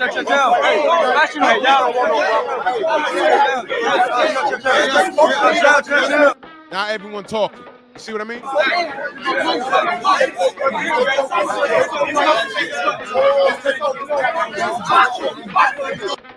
Now it's almost going something else. Again, this right here, right? Tensions was getting high. Again, this is why I don't do debates. Because you can start out talking boxing, and it goes and it happens 100% of the time. It goes from talking boxing to you ain't like that, or you wouldn't say that shit if you was in front of me. All of that shit. That's emotional talk.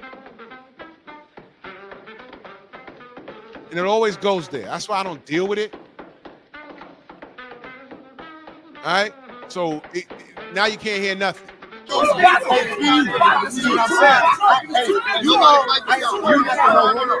I ain't gonna promote the real one. You give my number to it. I just want to make it clear. You see this nigga in the back? Why is he animated? I don't know who he is. I don't know if he's a fighter or what, but why is he agitating the situation? Look at him. Look at him. You said pull up. Pull up name. I don't know what that means. All right. So we take care of boy. You know what? I already know. You know what I'm saying? I want you. You know, I both got two irrelevant ass. Because you know my rap shit. You know my rap. Okay. You know what it is. Now this nigga get back in the yo, bro. I swear to God, man. Niggas like that? Oh my God, man. I've seen a bunch of dudes like that. Look at him now. Why he talking to Danny? Jamal and Danny having a conversation. What he doing there? What are you doing, bro? What are you doing? Why are you there? Look at that. Look. He got more balls than Maul do.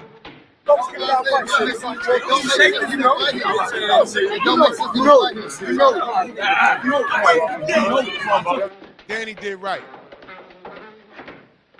Danny did right. He ignored that nigga the whole time.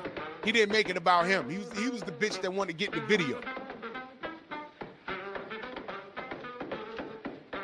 Feel me? But his whole card got pulled. That fight was never made. Danny went on to fight Gennady Golovkin. Danny went on to fight Canelo Alvarez. He lost, but he wasn't dominated. Maul went on to have a nervous breakdown. That's what happened. I'm not lying. Am I lying? No. Danny got the fights. This nigga didn't. You know what they did to him? When it was time for him to fight Canelo, when I said he beat Canelo, a franchise status was invented. So you got all that smoke. You got all that smoke for everybody that looked like you, but you ain't say shit to no Mauricio Silly Man. And I said that these people are symbolic. You know why? Motherfuckers will tell you, hey man, Mauricio was nice to him. He never stripped him. You know why he didn't strip Jamal Charlo? Before it was speculation, now I'm sure. You know why he never stripped Jamal Charlo? Because these evil animals are symbolic. Drew, what do you mean? They wanted Jamal Charlo to remain undefeated with that WBC strap. See, they'll tell you, well, we let him have it because we were being nice to him. We know he was having mental issues. Bullshit. Because when Canelo beat Jamel, he wanted Jamal immediately. I remember that. And I said, wait a minute. Jamal, he's not in his right mind. He's crying in interviews and shit. You know he's not well. Now you want him? No. Fuck Benavidez. I want him next. I was like, whoa. How did we go from him not being mentally stable to, okay, we want to see the Canelo fight? You know why? Because 2 decades from now, all you're going to see is Canelo got 2 wins. David Scott, my brother, main biker, salute. Right home, and if I miss you in the chat, know that I love you. All his fan base wants to see is, oh, he beat both Charlos in their prime. And nobody's going to want to talk about how this dude was mentally out of his mind. Good luck tonight, by the way. You know what I mean? I don't know what he's going to do tonight. I don't know what his mental's doing. I don't know.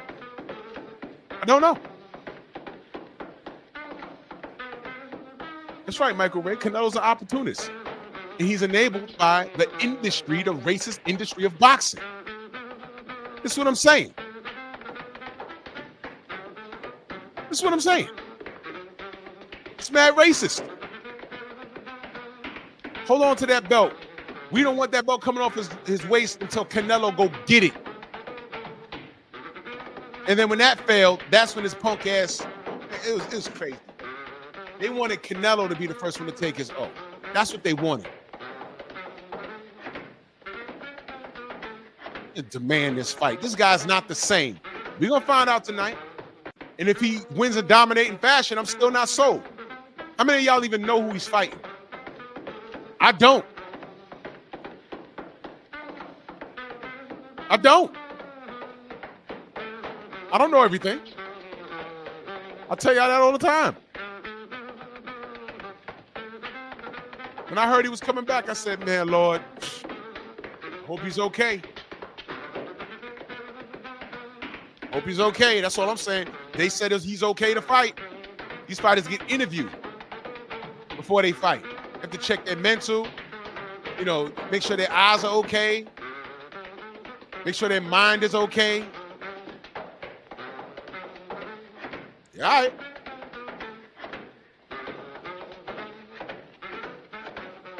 No excuses. Win or lose, right? But let's get to this right here. This is still fresh. I'm just going to play the audio.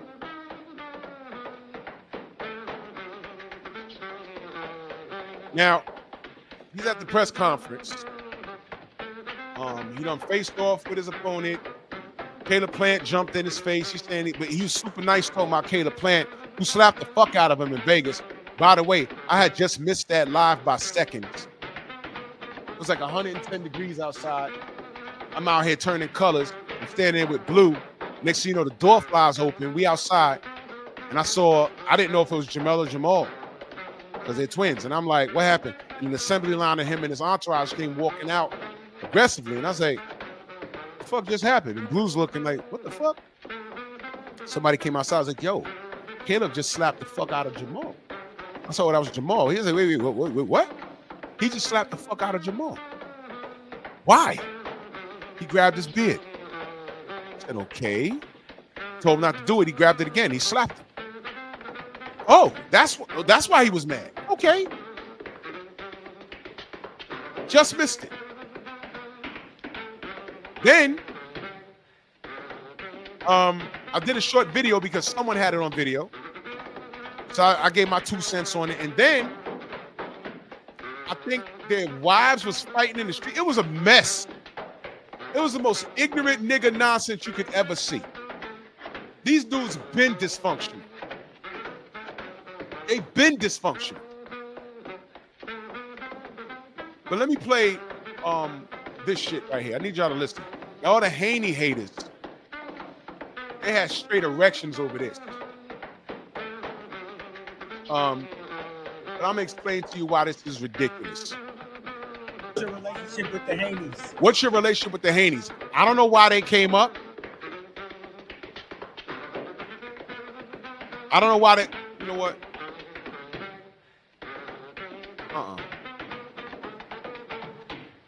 I need you to look at this nigga face, bro. Fair use. Look at his face, bro. Look at his face.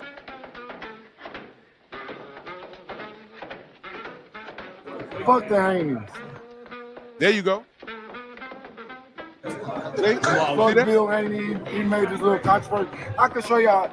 Bill Haney calling me talking about Eddie Hearns. They paid him his money, and his son is on the bottom out the back of the plane and all this. So now he's telling you about a conversation that him and Bill had over the text or whatever. What the fuck does that have to do with anything? So now you're leaking information from a personal conversation. He's telling you about Eddie Hearn putting Devin on a back burner or whatever. What does that have to do with anything? Nobody asked. He just asked, what's your relationship with the Haneys? First of all, that was a leading question. To see what you niggas need to do, you need to stay focused. If you don't fuck with Bill or Devin or whatever happened, the proper response is, they ain't fighting on here tonight, I'm fighting. That's it. Oh, well, do you have a relationship with them? Yeah, I do, but I ain't talking about them. I'm talking about this motherfucker I'm about to beat up tomorrow. He didn't do that. He goes all the way left. And now you're saying some shit that people don't need to know about.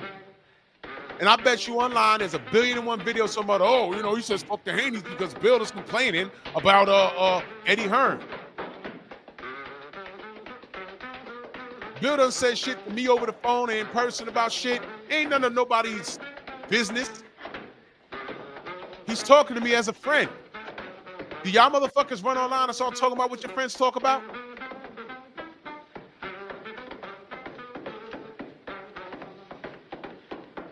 Hey, Maul, just last week you was crazy. Just last week the world wrote your black ass off. Just last week niggas was like, yo, you shouldn't even be in a boxing ring. And now you done said some shit about the Haneys and you become a hero again. Coincidence? Nah. You're a tool. General idea was majority of white Americans hated black Americans back in the 60s. They hated Muhammad Ali.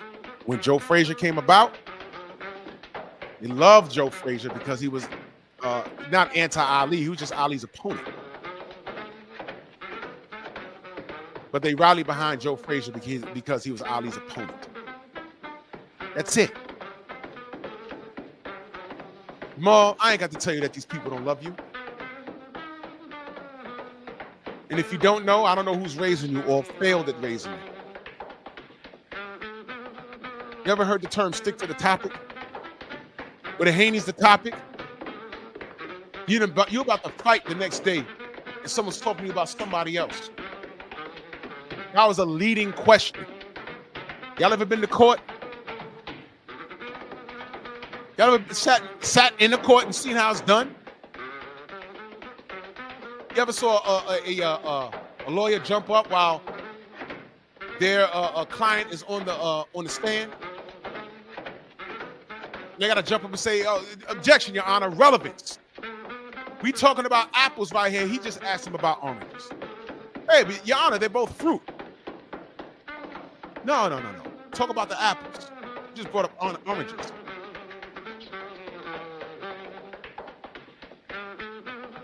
That's like me going, hey, Derek. Yeah, I don't know. Modern women. And Cynthia G. and Kendra G. and Kevin Samuels and Medium Man. And your thoughts on 9/11 though? Huh? Relevance.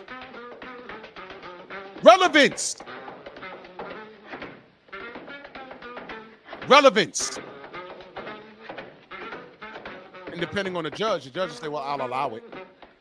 No, Your Honor, I'm going somewhere with that. No, well, I'll allow it. No. Relevance. The two don't mix.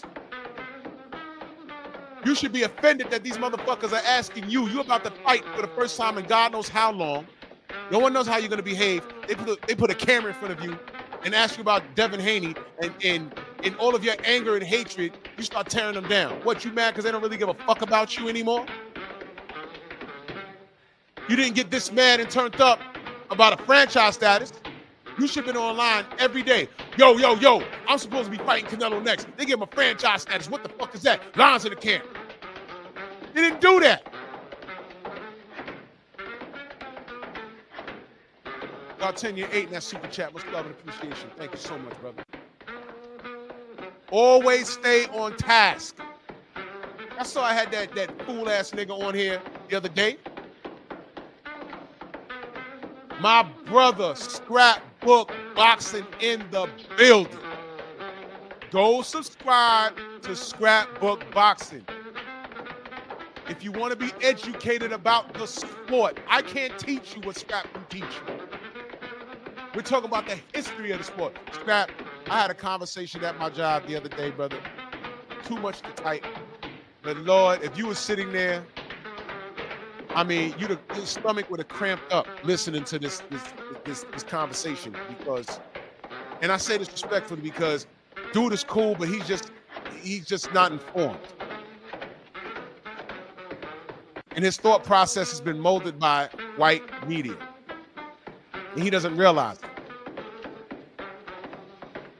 And I'll just say this. My brother, he's Puerto Rican, right? And I'll just say this. Devin, he says Devin's boring. He's a sucker for suing. Ryan really won. Those are the key points, right? But when I brought up Miguel Cotto and Margarito, what do you think his position was? Uh-oh. And I agreed. I said, well, do you think Miguel Cotto should have sued? He says, no, well, he didn't sue. He got it back in blood. I said, no, well, Miguel Cotto didn't know he was cheated until Margarito tried to do the same thing to Mosley. The thing is, he couldn't sue because there's no evidence. We can't turn back the hands of time. Even if we've zoomed in on the pictures of his hand wraps, it looked like they had plaster in it. That's really not hardcore evidence, man. My point was, he gave Cotto all of this benefit of the doubt because that's his Boricua brother, and I get it. But Devin Haney is dealing with the same thing along those lines. He doesn't get extended any courtesy. And I'm not saying he's racist. I'm just saying you're listening to the wrong media. Because they hate this kid. They hate what Devin is doing. They hate what Bill is doing. King, peace, too. It's all right. Scrapbook says, peace, Drew. I just stepped in this conversation. That's why I always said Crawford would knock out both Charlo By the way, Crawford dominates and possibly knocks out Canelo. You know, I know this game. Brother, Crawford gonna stop Canelo, bro. Coach Hudson in the building. Do me a favor, Coach Hudson, Scrapbook Boxing. Y'all go subscribe to one another, please. Please. Please. Scrapbook, you called it about Errol, you are 100%. You calling it about Canelo, that makes me feel a lot better about me picking Crawford.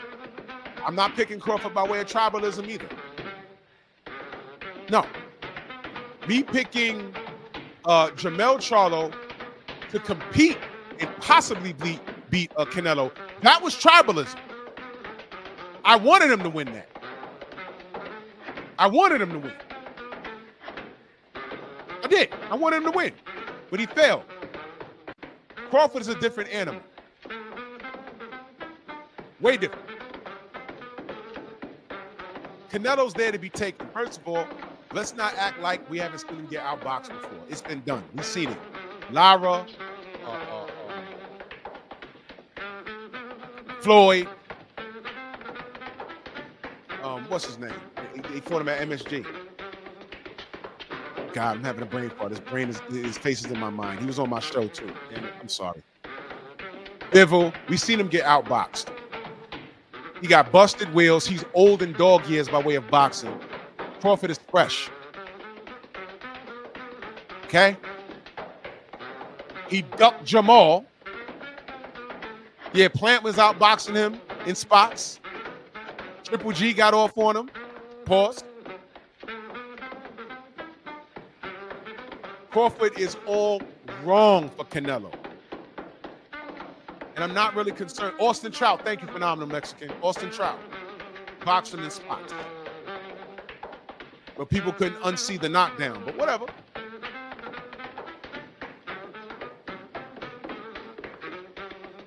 And by the way, after, and this is when I talk about a code, after Bud beat Errol, he jumped up there and looked at Jamel and said, "You next."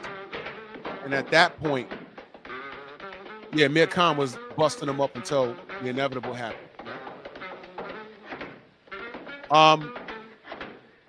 At that point, you know, Charlo is caught on video saying, "We're not even in the same weight class. I'm undisputed at 154." And he was about to fight Canelo. At that point, in my opinion, Jamel was supposed to stop what he was doing and say, "You know what? Forget Canelo, man. He just beat my brother, Errol, in dominating fashion." In my opinion, what he was supposed to do was say, "Forget the Canelo fight. I'm fighting this guy in Dallas." Can you imagine the uproar? Bud versus Texas. Can you imagine? That markets itself. He got the big fish, beat Errol in dominating fashion, gave him his first loss. First loss. Now, imagine this, y'all. And this is what I'm saying, some of these niggas don't think. Imagine this. Bud is undisputed at 140. He just beat Errol, became undisputed at 147. What's next? 154, right? Let's say he fights Jermell Charlo and beats him. And at first I wasn't sure, but now 100% I got Bud in that fight. What if Bud became undisputed at 154? That's 3 divisions in one fight. He becomes undisputed at 154. Or what if Jamel beats Bud, gives him his first loss? He'll get credit for that. Why not? Either way, Canelo's out the picture. These brothers are breaking bread with one another. And then what if Jamal gets well and says, "No, you beat Errol, you beat my blood brother. No, we next." That's a rivalry that could have been stretched out for at least 2 years. You don't need Canelo, man. You guys put him on a pedestal. Canelo would have had to double back and insert himself into their business. And all they had to say is, man, look, turn around. Don't look at us. We're doing work over here. Turn around. You see that guy over there? His name is David Benavidez. Go handle that.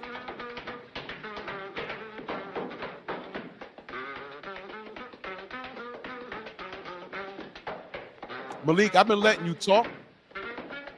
Do you want my attention? I'm giving both of these dudes attention, Malik. And I'm doing it with purpose. Now, do you want my attention, brother? I'm working here. I've been watching your comments. I just haven't responded to you. Jamal's getting the attention that he wanted.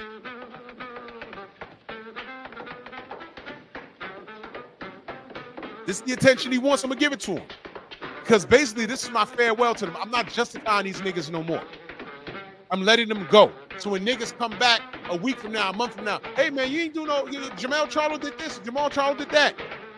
Fuck them niggas. Oh, what happened? Well, I'm letting you know what happened today on Saturday. More one of them guys, exactly. You one of those guys, Malik.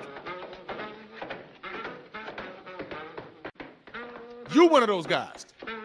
This nigga here is a mental case. And I'm explaining my position. He's a pill popper. He's a drunk. That's what he is. So when you say he's one of them guys, what are you talking about? You know what? Let me not derail what I'm doing. Sit back and enjoy the show. Obviously, you fuck with this dude. I'm not telling you who to fuck with. I'm telling you my opinion. I don't fuck with this nigga no more. I don't fuck with the Charlos no more. And I'm explaining it. So sit back and enjoy the show or leave. Those are your options. Now, back to this fucking fool-ass Earthman right here. Bro, Bill Haney owe me an apology. I gotta see him. I'm in. Bill Haney owe me an apology. What? You want an apology from Bill? What do you say? You drunk? Drug addict? You a mental case? Where's the lie? Does he not have issues? Does he not have issues? I thought you was better than that, bro.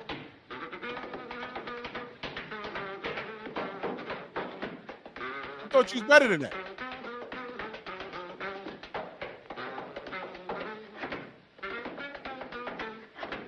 Come out. Malik. You from Brooklyn? Yes or no? You from Brooklyn? Yes or no? And you like Maul? He was dead silent when I played the Danny Jacobs situation. He was dead silent. You didn't say Danny Jacobs is one of those, and Danny Jacobs is from Brooklyn. D. Jacobs is from Brooklyn. He was dead silent when I played that video. But Maul's one of them ones? All right, man. Let me get back to what I'm doing. Big Brother Scrap says, Bud Crawford is the master of all four boxing scoring criteria. Canelo has balance, reaction, and foot movement issues. All wrong against Crawford. Very simple, but extremely important. Yes, sir. What is the top 30 greatest boxers of all times? I've seen them all. I believe my brother. Y'all make sure y'all go subscribe to Scrapbook Boxing. You want to get an educated idea of what the sport is about, the history of the sport. Go subscribe to Malik. Go subscribe to Scrapbook Boxing.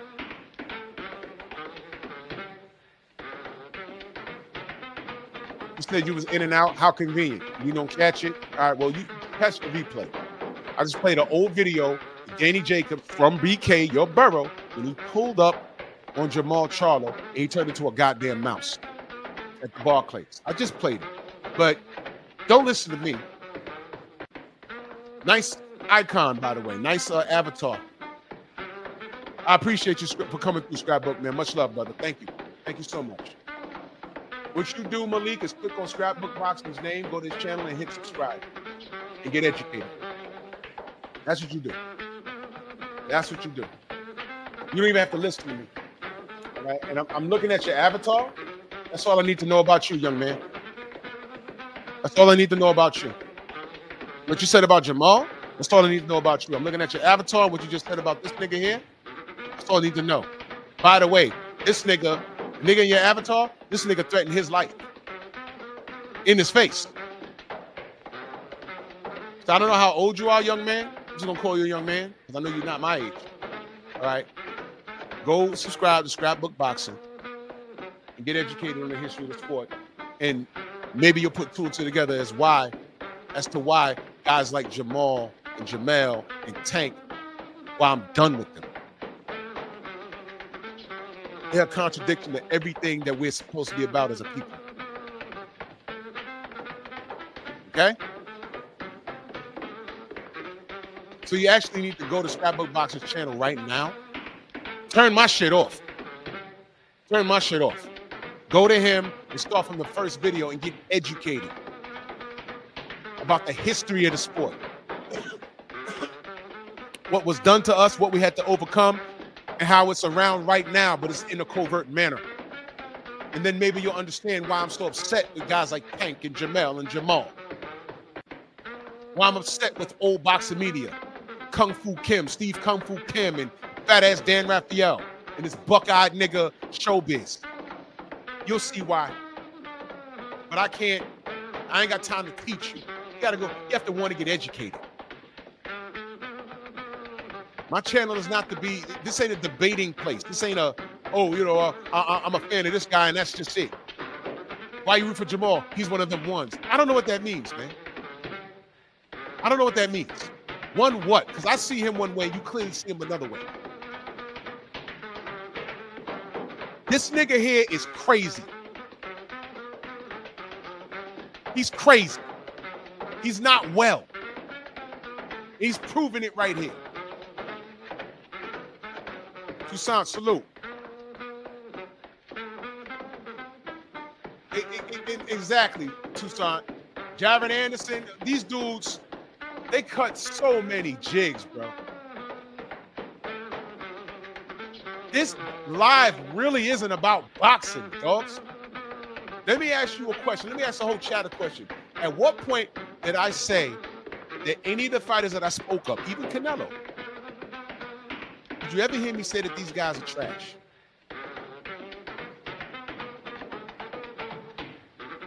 I'll wait.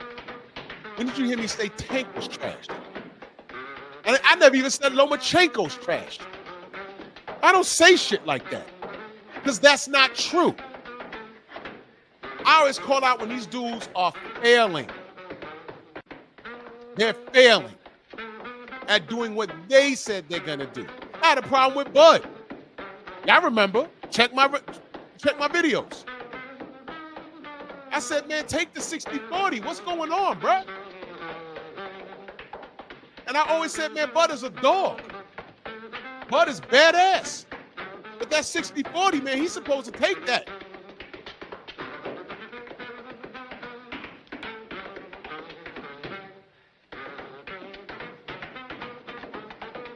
El Roby, come back when that fight has an actual date and a location. And we can actually buckle down and talk about the fight. And it's okay, El Roby. It's okay, El Roby, to root for Canelo by way of tribalism. I ain't got no beef with you, bro. I ain't got no beef. That's okay. Just come back here when I'm talking about the intangibles as to why I think Bud wins that fight.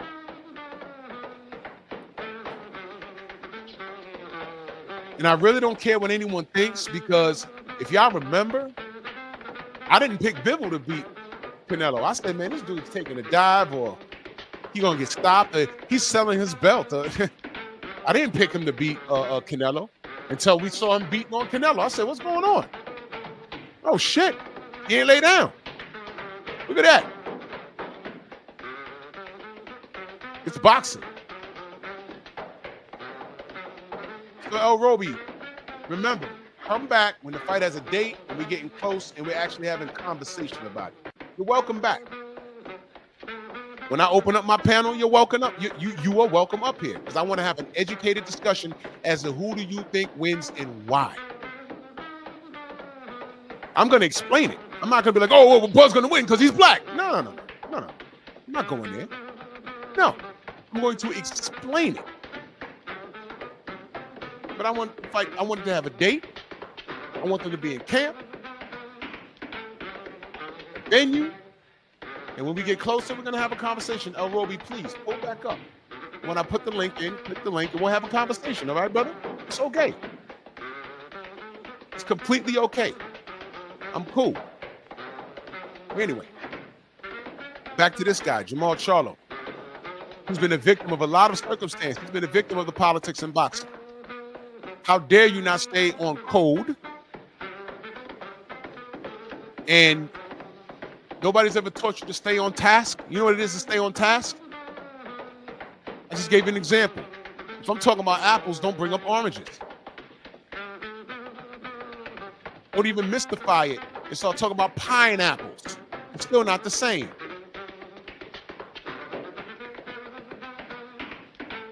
But this is hatred coming out of his mouth. Hatred. Hank is built. That's another snack fight. He called himself leaking business between a conversation that him and Bill had. He ain't saying shit. He's just talking. Huh? That's another snack fighter. Another snack fighter. Exactly. Now he gonna go talk about snack. This is real rich. So some guy over there says a snack fighter. What do you think about? We just got a word that the Teofimo and Devin Haney fight that was supposed to I'm be going for Tio. Now that right there, I'm going for Tio. Hey Malik, he's going for Tio. Going to type something, Malik. Go ahead, because he's one of them ones, right? You sure this video? You sure that this live stream this morning is about boxing? You sure? Malik, please, if you, I appreciate if you left and did what I asked you to do and go subscribe to Scrapbook and just start getting educated. But if you're here, because he's one of them ones, right? Type something, Malik, because I got a question for you. Go ahead, young man from Brooklyn. We in the same city. Bronx on deck. Village Brothers, salute. Shower, salute, Queen. Now, Malik, you there? Just say yes or no, brother. Yes or no? Malik with the Tank Davis avatar when he's wearing $5,000 of hood gear. That was your avatar right there, right? Now, that also tells me that Malik is nowhere near the age of 30. I hope you're not. With a Tank Davis avatar dressed in nigga nonsense gear. Malik, are you here, brother? I have questions. You said you was in and out. Because he's one of them ones. You just said, matter of fact, you scroll back up to your comment. I was in and out, didn't catch it. Okay, you scroll back up. This is what Malik said. More one of them ones, though. That's what he said. Malik, you still here, brother? I'm going for Tio. There you go. There you go. More one of them ones, though, right? Rico Sabo in the building. Malik. Now, ladies and gentlemen, look at the young man's. I'm assuming it's a young man. I hope that's not a grown man with a Tank Davis avatar, him taking a selfie with a purse on, y'all. Because y'all know in this picture, someone sent me this picture. They said, what the fuck? Tank Davis has a purse in this picture. I don't care. Now, you know, a nigga will say, hey, man, that purse is $5,000. It's Gucci. I don't care. It's a purse. Nigga, you got on stockings? Yo, man, but these are Gucci stockings. These are $10,000. It's stockings. Nigga, you wearing high heels? Oh, these are Prada, though. These are Prada. Jay Good, what up? These are Prada. These are red bottoms, man. These are $20,000. They're high heel shoes for women. They're knee-high boots. What do you mean? Y'all remember when Floyd Mayweather walked around with those high boots up to his knees? Oh, man, those are $10,000 boots. They're up to his knees. dropped to his knees. Huh? You go to the beach. You're like, why does that nigga have on boy shorts? But what you mean, nigga? These are Prada boy shorts, man. These are $5,000.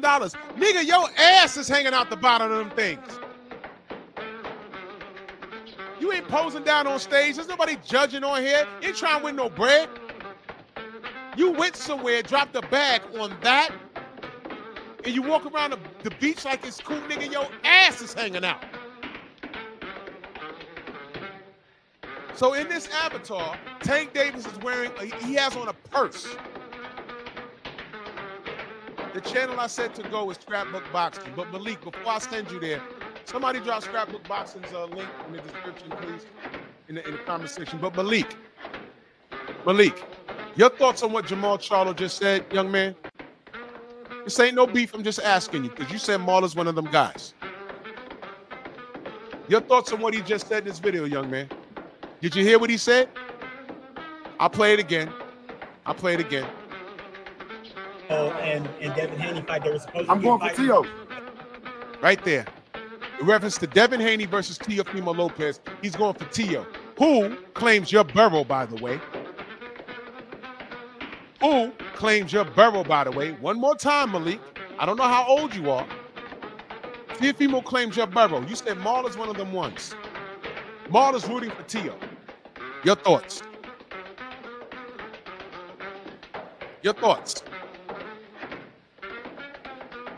And brother, by the way, the video, the avatar you have, I ain't telling you what to do, but your man has a purse. Okay? And you wonder why us old niggas look at y'all strange. It's the purse, my man.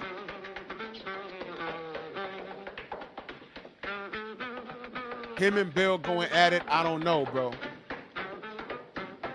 No, I'm asking, what are your thoughts on it? You saying you don't know? You're saying you don't know, brother, young man? By the way, Scrapbook Boxing's link is in the description right above you. Take a second to go subscribe to him and just get educated on the history of the sport, brother. But you're saying him and Bill is going at it. What does him and Bill going at it have to do with him rooting for Teofimo Lopez? Malik? You said Maul's one of them ones. Okay. He just said he's rooting for Teofimo Lopez over Devin Haney. Your thoughts on that? Do you know what? Well, you might not know. Do you know why that's a problem with everybody in my chat? Do you know? If you don't know, let me know, because you might not know. I was talking to a dude that loves boxing, and he didn't know what Ryan Garcia did. He really didn't know.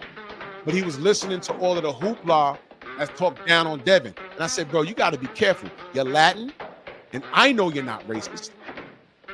But your talking points are racist because racist people put that shit out. He said, what is this race shit? I said, you don't know what you don't know what Ryan did? He really didn't know. I had to pull it up on my phone. I said, listen to this. And his jaw dropped. He said, when did this happen? I said, nigga, this happened last year. Where you been? But he loves the sport, but he's a bit of a casual. No, Malik. Now you see, here's the disconnect. And here's why I begin to see, ladies and gentlemen. Malik, how old are you? Ladies and gentlemen, this is where you have to have patience. This is why you don't curse everybody out. This is why you really don't engage, without knowing who's talking. All right? Let this be a teachable moment. Malik, how old are you, young man? You got an avatar Tank. I'm going to assume you're in your 20s, maybe teens, in your mid-20s. I'm going to assume that.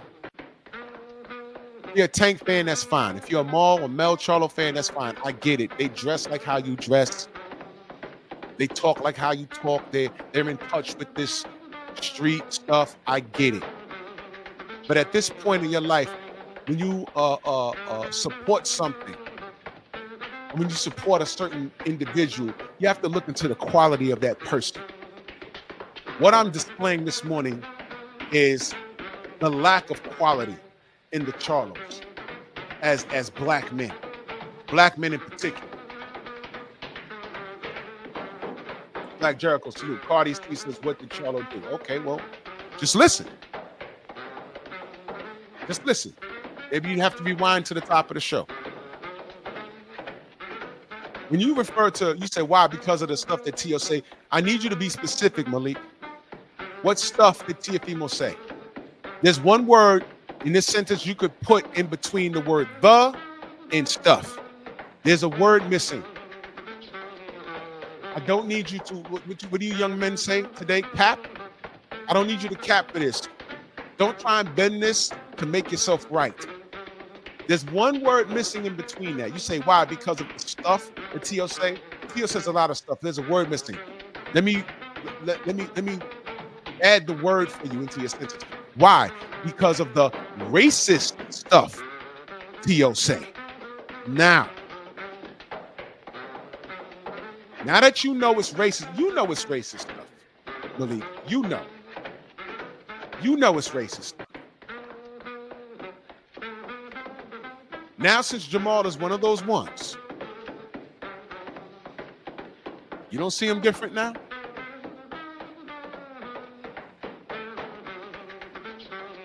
Now, I don't know how much you are in tune with the black community. I have a problem with you young men. I don't know how old you are. You didn't put a number in the chat yet. But the OG Mr. Mark said something and it stuck with me. He said this young generation, they are not in touch with their ancestors at all. They have no connection. Tio's been on a racist tirade before the Ryan Garcia shit, when he told ESPN you can keep your black fighters. This nigga, Jamal Charlo, just said, I'm rooting for Teofimo Lopez over Devin Haney. And he's going to justify his stance further in this video. He's going to justify his stance. And he still sounds like a fucking idiot after how the industry treated him, even before he went crazy. Nobody had nothing good. Nobody had anything good to say about the Charlos. Who was defending these niggas?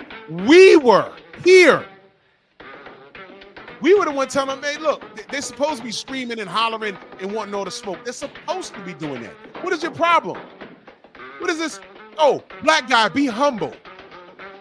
Stop talking so much. No, if you know you can do something, then do it. They want us to be humble. They want us to be quiet. You want us to be quiet? Punch us in the face in the ring. It's boxing. That's how you solve the problem. Tony Harrison got in the ring with Mel and he got that off. Malik, please do me a favor, young man. I asked you 2 questions, brother. I asked you, listen, this is called staying on task. Ladies and gentlemen, you see why I do this show? This is the education part. Malik, I'm not talking crazy to you. I'm respecting you as a young adult. I asked you 2 questions. The first question I asked you, young man, is how old are you? I need to know who I'm talking to, because the way I talk to certain people, like the way I talk to somebody my age, right, is not how I talk to an elder. I do more listening. I listen a lot. I listen to a lot of people before I comment. But there's a certain level of respect that I show when I'm talking to someone that's older than me. I do more listening. When I talk to Stormy, that's my brother, but that's like my big brother. I do more listening. And there's been times that y'all don't know where I've messed up and he had to call me behind the scenes. Yeah, man, you should have did this. And I messed up bad on a live stream one day. I ain't gonna tell y'all that, but after the show, Stormy let me have it, respectfully. Because I let my emotions get the best of me. I said, damn, you know what? You're right. I fucked up. Damn. And if I could take that back, I would. But that's what he's there for. I'm not wrong and strong. When I fuck up, please let me know. Please. Okay, so Malik, you're 33 years old. Okay. You're 33 years old. My next question is,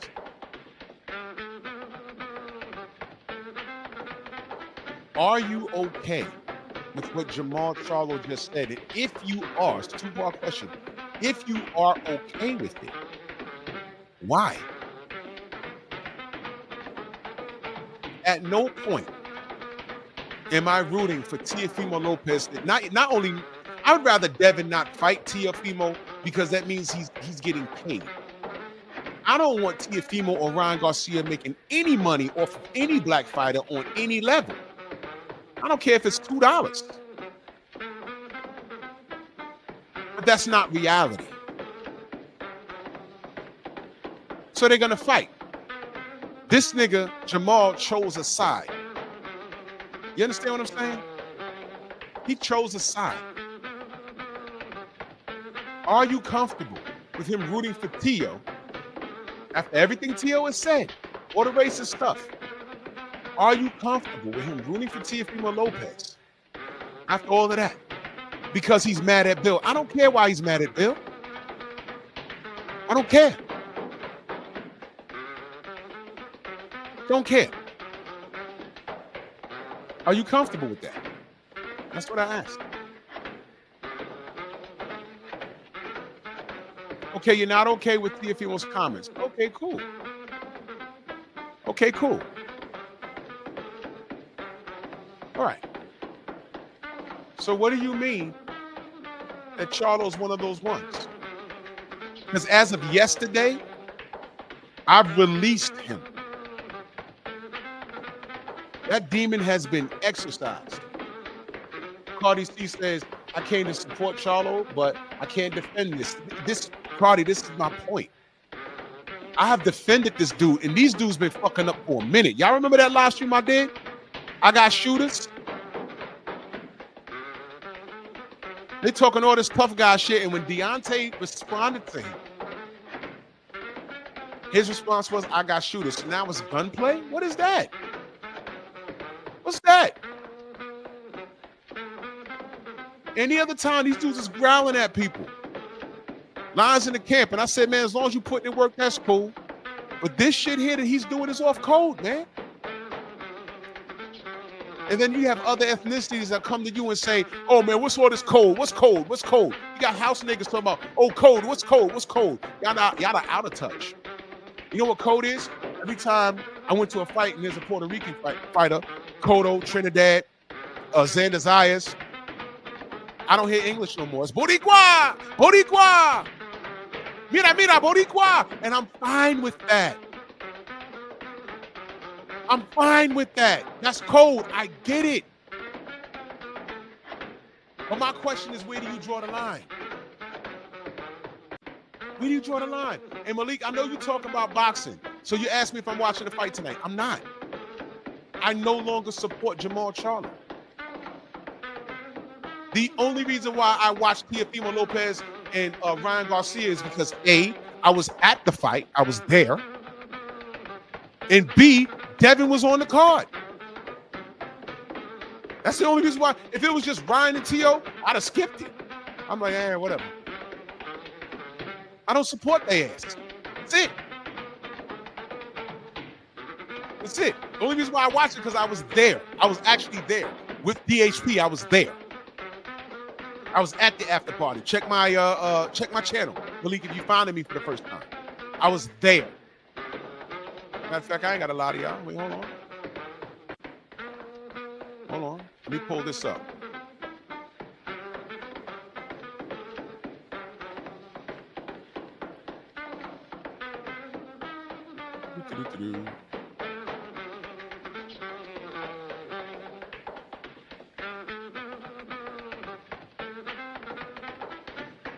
Let me move this for a second. I'll get back to it.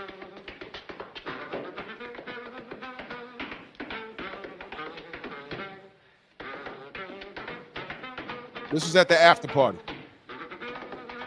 Trying to play for the Yankees, man. You pitch some shutouts, brother. Come on now. That's what we do. That's what we do. Untouched. It's a shutout. A shutout. It's a shutout, exactly. Yeah. Untouched. That's the only reason why. That's the only way I knew about Ryan and the other asshole, Tiafimo. So yeah, if we talking boxing now, I'm not, you know, I don't fuck with those dudes. If those were the only dudes on the card, if Devin wasn't there, I wouldn't pay that card no mind. But we were there. Me, BFTB, and Sugar Free Mars, she showed up. We were there in love and solidarity and support, man.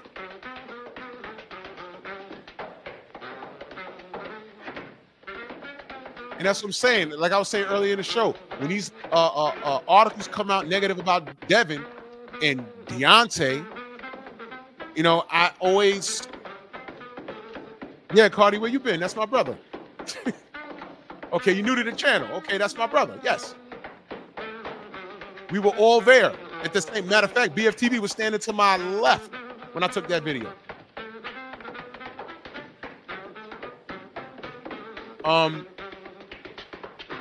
These people that write these news articles, trust me, about them, about Devin and Bill and Deontay, they don't know what we know.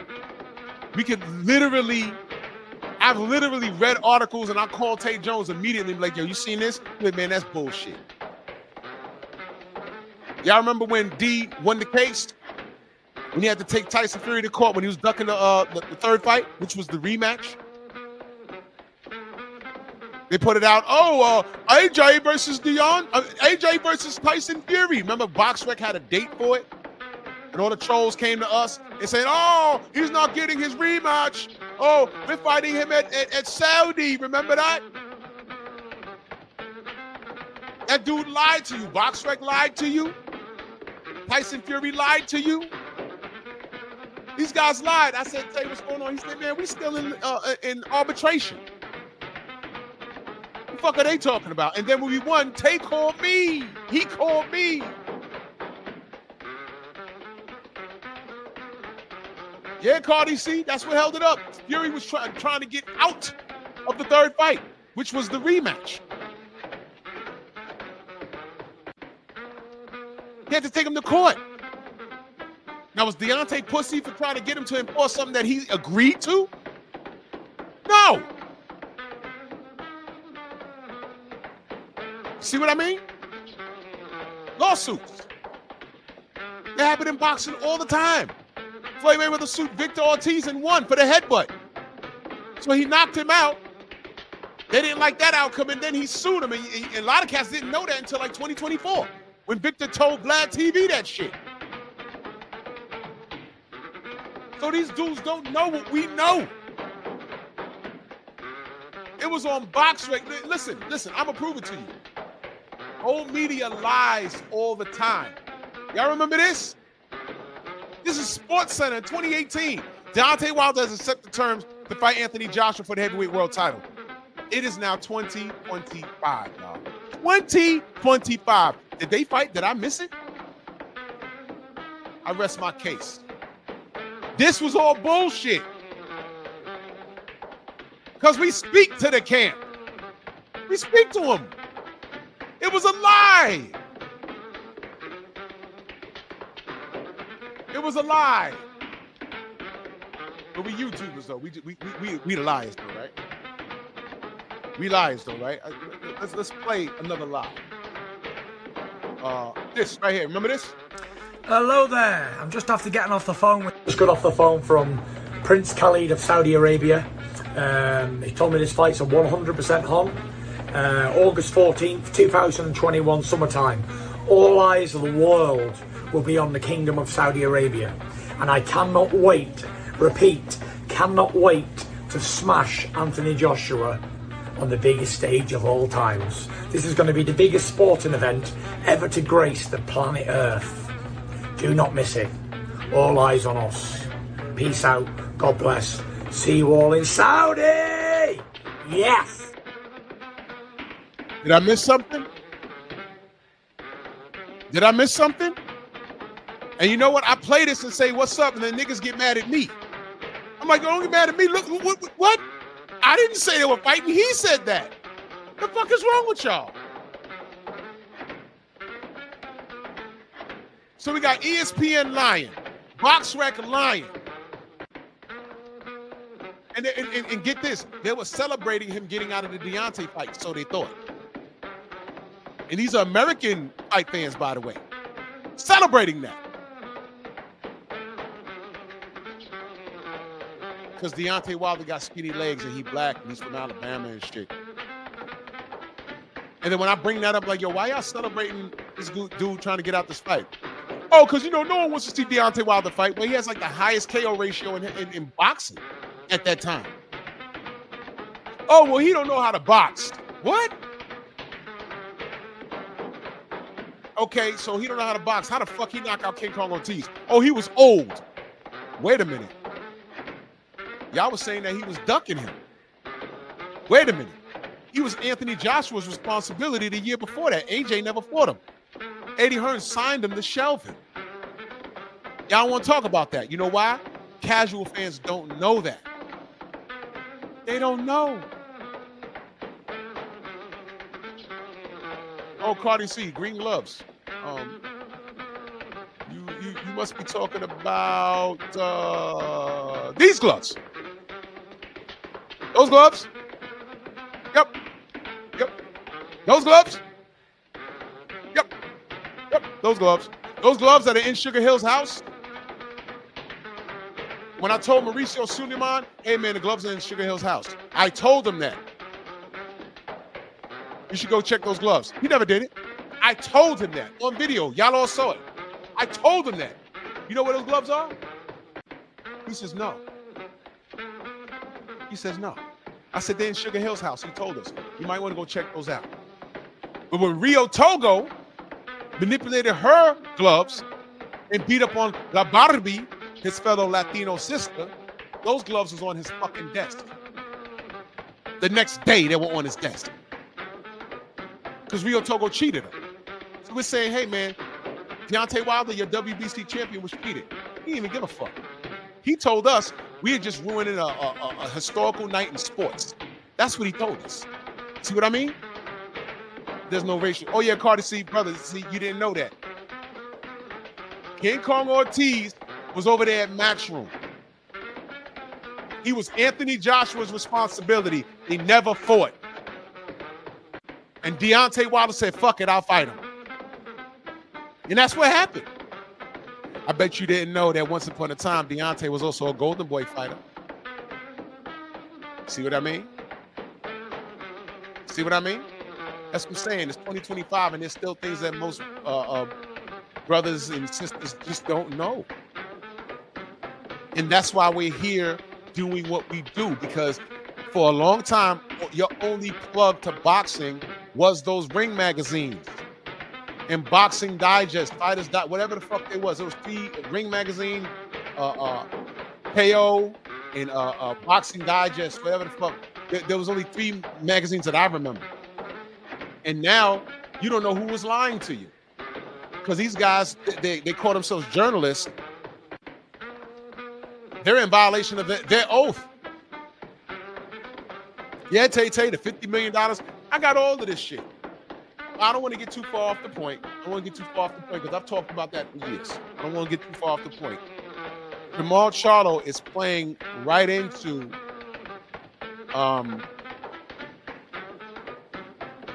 the machine. And the fact that no one has taught him any better is a sad state of affairs. When I see men behaving like this, I always question who raised them. Y'all always hear me say that. Who raised these niggas? And if it's not their biological parents, I ask them, okay, is it grandparents? Is it, OGs? Like Tank Davis has OGs, right? Because according to what I was told, all right, his parents had drug problems. Fine. So OGs took care of him, and they kept him out of the street and into the gym. And he became a phenomenal fighter. That's great. Unfortunately, where he falls short in accountability He falls short in integrity. And he falls short in education. He sounds very uneducated when he talks. And I don't know whether it's that, because, you know, a lot of this time when these fighters start talking slow, and Stormy can tell you about this, it's really not the fights that we see on TV. It's all those gym wars. And I'm telling you right now, if he had a bunch of those gym wars like I had against Elijah Pierce and Devin Haney, that's him getting punched in his fucking head, man. When we saw James Toney fight in the ring,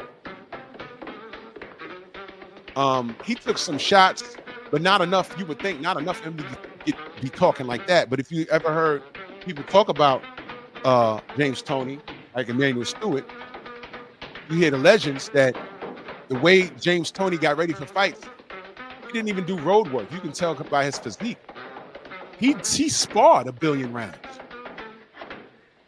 He sparred a lot. You could get sparred, and they asked Emmanuel Stewart, can you get ready for a fight just by sparring? He said yes, but it's not recommended. Why? Listen to James Toney talk now. He could tie his shoes. He could use the bathroom, you know, whatever, but he's been rattled in his head so much that he talks like that now. And he's healthy. But, you know, when the brain is registering words, he's mumble mouth now.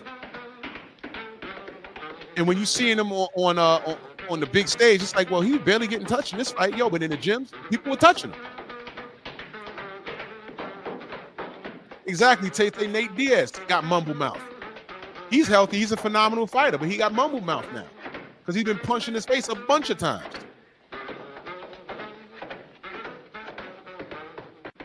This is an unforgiving sport, man. That's why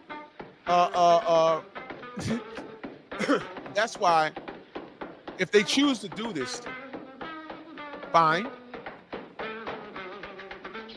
But at least have a clean sport, man.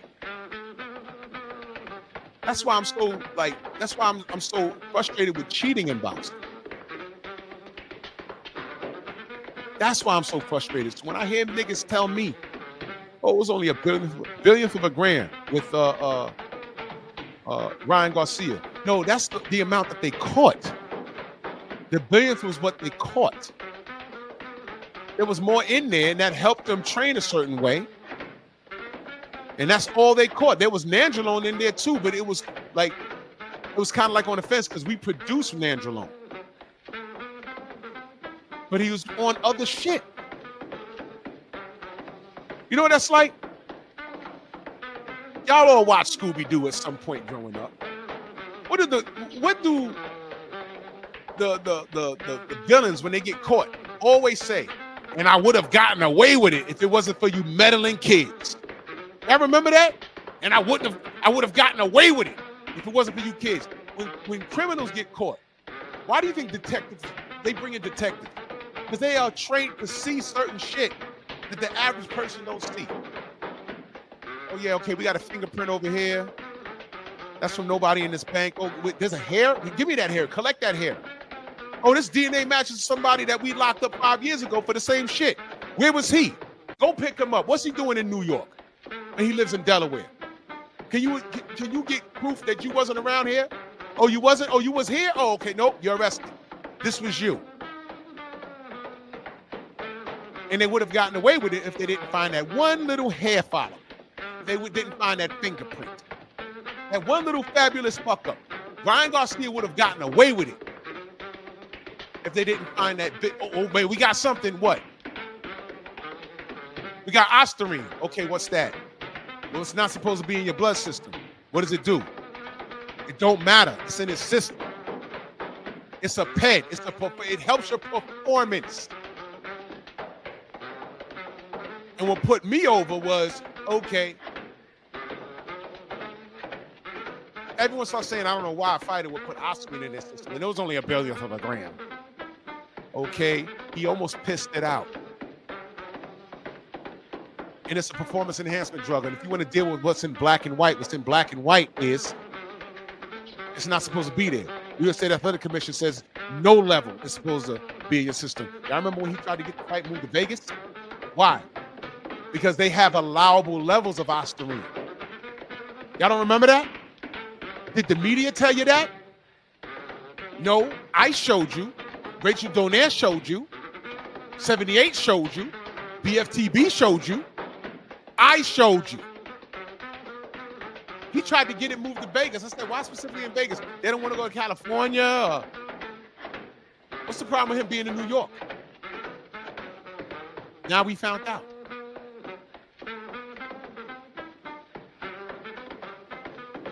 But does regular media tell you about that? Did regular media tell you that Tyson Fury is no longer allowed on American soil? ESPN has not said that not one time. Heavyweight champion of the world before he fought Usyk. He's banned, and he had a house in Vegas somewhere, from what I understand. He's banned from our country. ESPN has never said anything, man.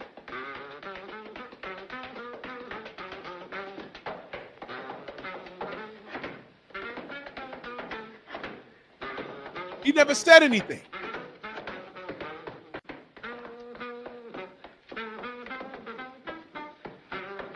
ESPN never said anything.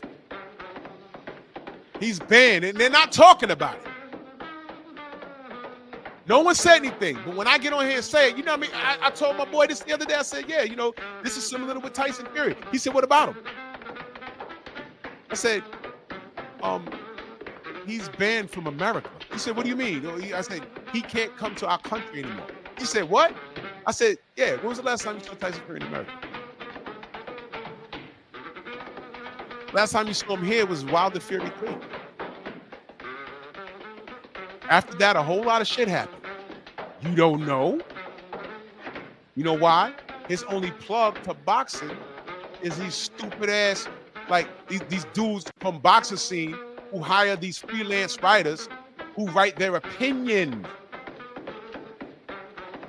So I don't trust them. And again, they're talking about people that we have access to. For those that don't know, pretty much, I'm just going to give you the short version. He's good friends with Daniel Kinahan, who's an Irish drug lord, human trafficking, drugs, and guns. He had a company called MTK Global, got in the business of boxing, was stealing fighters from Barry McGuigan, right? Long story short, he was in business with people in Dubai. Bob Arum went over there to do business with him because he had a bag, right? Bob Arum went over there. Mauricio Silliman went over there. Bud Crawford went over there, talked to him about business because he was looking for a deal after he left Top Rank. And Mauricio Silliman, we found out this guy was a goddamn drug lord. And I got on my channel and I said, yo, look, Bud, don't go over there. Get out of there. Remember that picture I got? Bud, with Tyson Fury? I'm like, brother, get the fuck out of there. That video where he's in the beach talking about, where you at, Errol? He was in Dubai, exploring his options. And I'm like, I don't give a fuck what you exploring. Don't do that. Well, when it was brought to his attention about who that guy was, Mauricio Silliman, well, Bud just vanished. She just said, I ain't fucking with him. I'm out of here. All right? Mauricio Silliman said, I'm not Interpol, and I'm not the police. I'm judging Daniel Kinahan based off of what he does for boxing.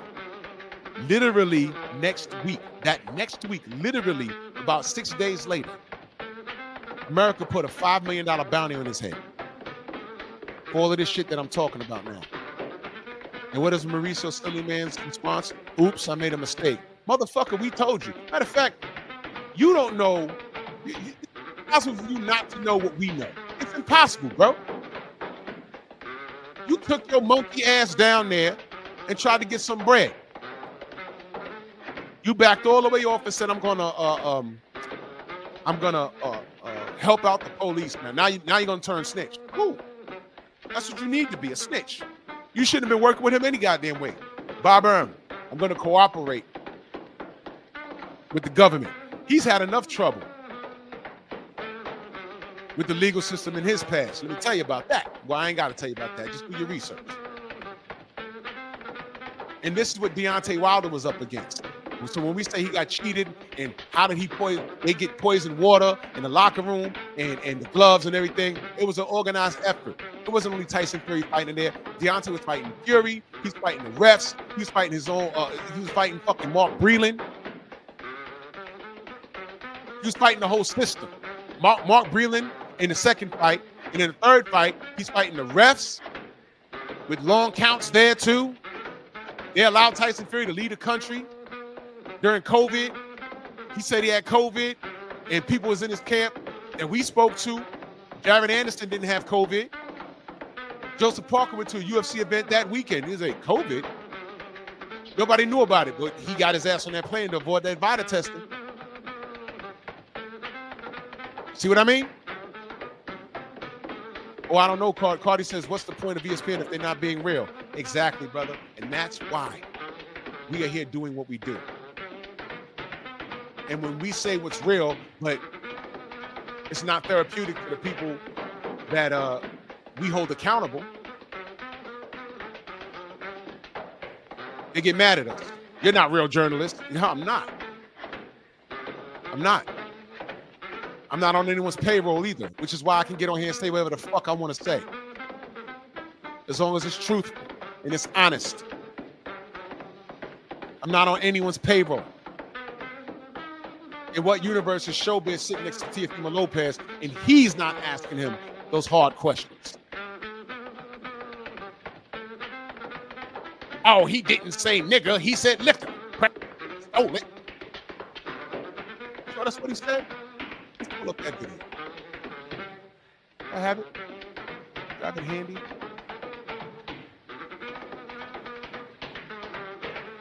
He said liquor. That's what he said, huh? Sure.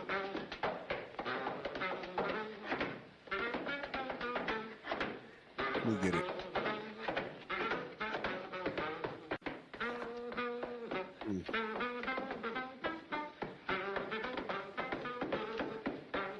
1 second. I know I have it here.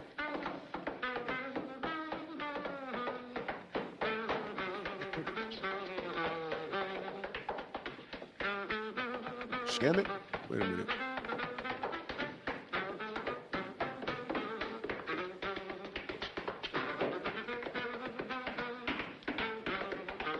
You hate it when you have something and you've been seeing it the whole time, and now when you want to pull it up,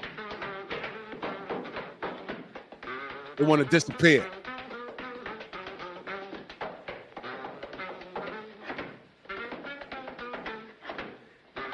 Yeah, I know I have it.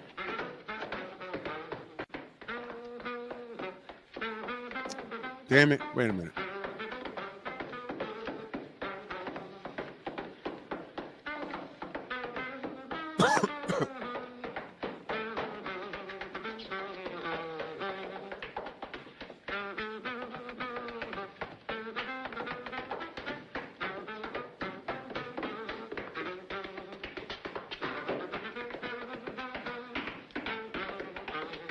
I really can't find it.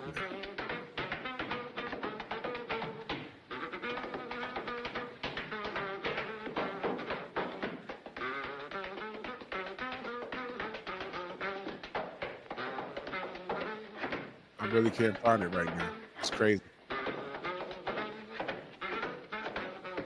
All right. I ain't gonna make myself crazy. Nope.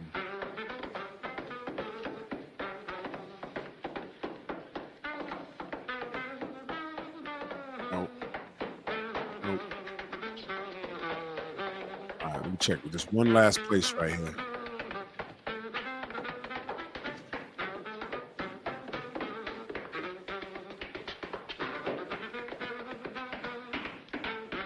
Probably looking right past it too.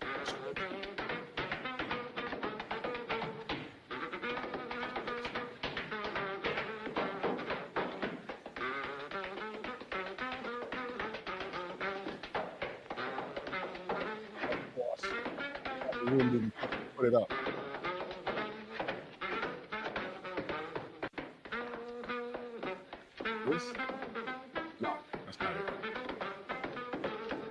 wait. Maybe. Come on.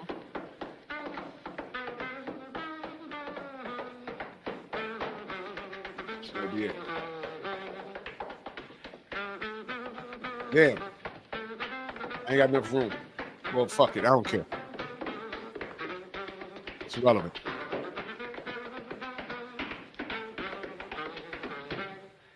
Oh, yeah. Let me say this. All this talk about Bill, everybody else, Tyson Fury's father is always screaming and hollering. He's headbutting kids. That dude he headbutted in Usman's camp, that kid wasn't even 20 years old. Am I right on that? Headbutted him right in the fucking face and split his shit. Nobody says anything. The rules are different for us. So I'm looking at Jamal Charlo, and I tried, man. I tried I tried to be easy on this motherfucker. I ignored some shit, you know what I mean? And I forgave a lot of shit, but nah, this right here, for you to say you fucking with Tio, you rooting for Tio, nah, you're done, bro. I'm done. I'm done with you. Because you know what's gonna happen? If not already, right now, this morning, all the people that hate Bill and Dev, all these motherfuckers gonna run to him like he's preaching the gospel. Nigga, you was just crazy last week. Nigga, you was just a joke last week. You was a drunk. Didn't he catch like a DWI? You know what I'm saying? You had all this stuff happening with you, and you were written off. Even in this fight, you was written off. My brother CB Sports, salute. You was written off. And now that you said this, you got about 100,000 new fans who are racist as fuck. That's what you want? Cool, man. Cool. You can have them. You can have them, bro. I'm good. And Devin Haney fight that was supposed to I'm going for Tio. I'm going for Tio regardless. I'm going for Tio regardless. He's already telling you. He's going for Tio regardless of what he said. I'm going for Tio. Your hatred for another black man is as such that you don't give a fuck what the racist said. And that came from the heart.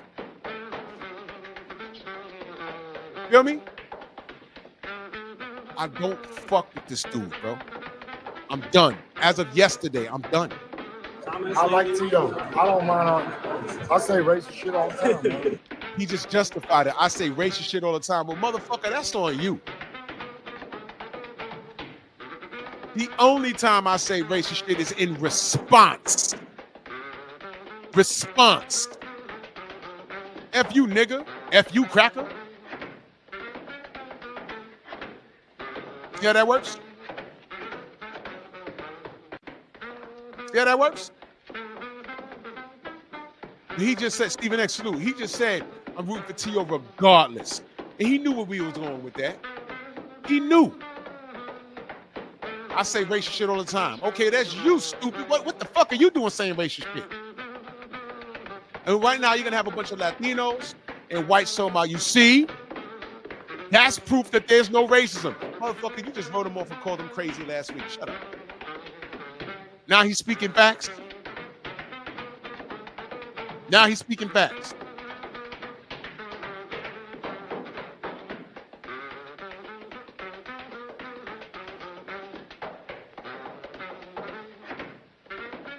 Fucking ponder this.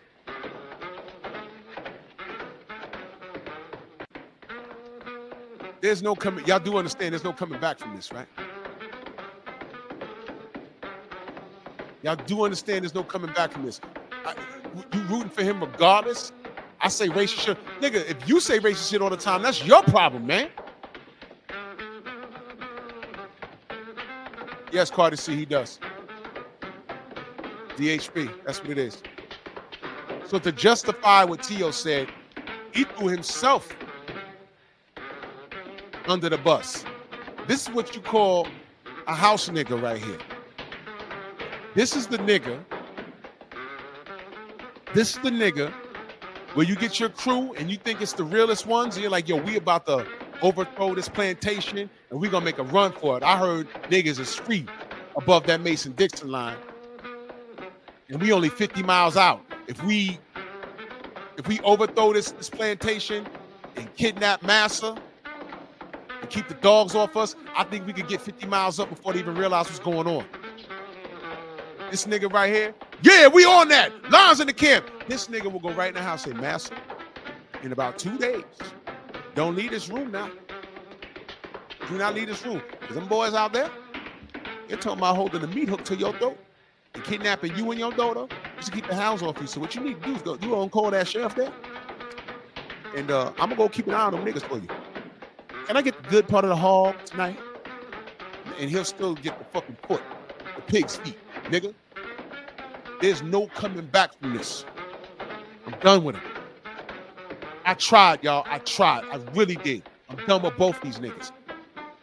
I can't unsee what both these niggas have said and done.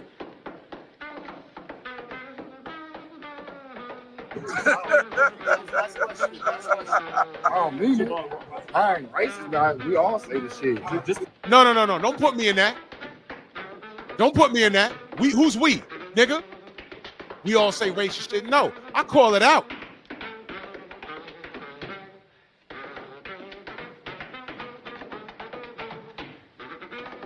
We all say racist shit. Man, shut up, dude.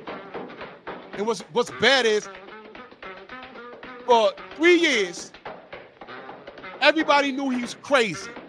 Now that he said this, he's becoming the poster boy of what black people say and do. I'm telling you. And this is another thing we're going to have to defend against. To me, it's not that hard. Hey, man, Jamal Charlo said, Jamal Charlo, who was just crazy and breaking down the crown in interviews, that guy that y'all wrote off, that guy y'all just saying he's holding the WBC belt hostage, you need to give it up, that guy that y'all had all this bitching and moaning to do, that guy who got duped out of a Canelo Alvarez date 6 years ago, that guy, now y'all holding him to a high standard, that guy, go away. Go away. There's no coming back from this. You white? Yeah, I am. So what? That don't mean I'm racist. No. I know my colors. I know my colors. What color is the sky? It's periwinkle. Well, you're not wrong. Just say blue, stupid. Nah, nobody heard from me. He's somewhere on the farm somewhere. They asked about Errol. Nobody heard from him. He's somewhere on the farm. You know what? Get Jamel Charlo the fuck up out of here. I'm done with these niggas. I don't care what they do. All right. Jamel, you dropped the ball. You supposed to say, fuck this Canelo Alvarez payday. Man, you got paid less up front. Listen to what I'm saying. You got paid less up front than KK Kovalev. And Kovalev beat a white woman. Let me give you Kovalev's rap sheet. He beat a white woman, left the scene, and came back to the scene. The police found him hiding in the bushes. And when they patted him down, he had a whopping load of money in his face. In his pocket. I don't remember how much it was, but it was a substantial amount, and they suspect that he was going to pay that woman off to not tell on him. That wasn't his first arrest. He was also arrested in a DUI. Okay, he was also arrested for some shit he did on an airplane. My thing is, he got hit with felonies, right? Or whether it was a felony or misdemeanors. Here's my thing. You can't find his mugshot anywhere on the internet. You can't. You can find Errol Spence. You can find Shakur. You can find Floyd. You can't even find Oscar De La Hoya's mugshot. You can't find Ryan Garcia's mugshot. Exactly, Shogun. You remember that? It's me, Saturday, in the bushes. It's me, Saturday. Shout out to Black Fight Fan and his sister Cece. But motherfuckers want to act like I don't know what I'm talking about when I say, there's a racial aspect behind this. All of a sudden, I don't know what I'm talking about. All of a sudden, I'm ODing. All of a sudden, it's not like that. Oh, it's just boxing to me. No, I am not watching this nigga's fight tonight. I'll hear about it because everyone else gonna talk about it. I'm not even gonna go on a limb and say I hope he loses. I don't care. Whatever happens, happens. I'm detached. If he does lose, If he does lose, that's going to be something to talk about. I will double back. I will watch the fight and see what happened, and I'll talk about that. I will talk about him in failure because he's a failure in life. Fuck this nigga. We don't need niggas like this in the fucking ranks. Nah, get out of here. If he wins, I'm not talking about it. I don't care. I don't care about this nigga. I really don't. Because he don't care about us.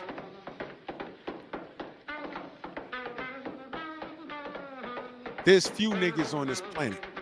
Some are walking around right now. A couple of them are dead. That I literally say, you know what? If I turned on the news one day and he was mutilated by the Klan, he deserved it. For me to feel like that towards you, you had to have done something crazy. And there's only a handful of niggas I feel like that about. Now, I'm not going to go that far with the Charlos, but what I will say is, I understand you enough now to leave you the fuck alone. And unless these niggas are fighting a fighter that I support, and unless they lose a fight, listen to what I'm saying, unless they're fighting a fighter that I support, or unless they lose a fight, there will be no mention of these two niggers on my channel ever again. They could go undefeated and become undisputed. I'm not talking about them. I will talk about something else because I don't support these niggas. I'm done. I'm done. Every time these motherfuckers do something crazy, but they don't know, and they know, they don't care. These motherfuckers, these racists run to our comment section. Y'all remember the Adrian Broner when he was out and about? Y'all remember that? Every time he did something crazy, they ran to 78. I wasn't doing content at the time. They went to his chat. They went to Black Fight Fans chat. They went to Blue Bloods chat. Oh, what do you got to say about this? Okay, he did something crazy, but we know why you're saying that, because for the time being, whoever he was fighting couldn't beat him in the ring, and that drove you crazy. But he's doing something stupid in the street. You want to talk? That's all you can talk about.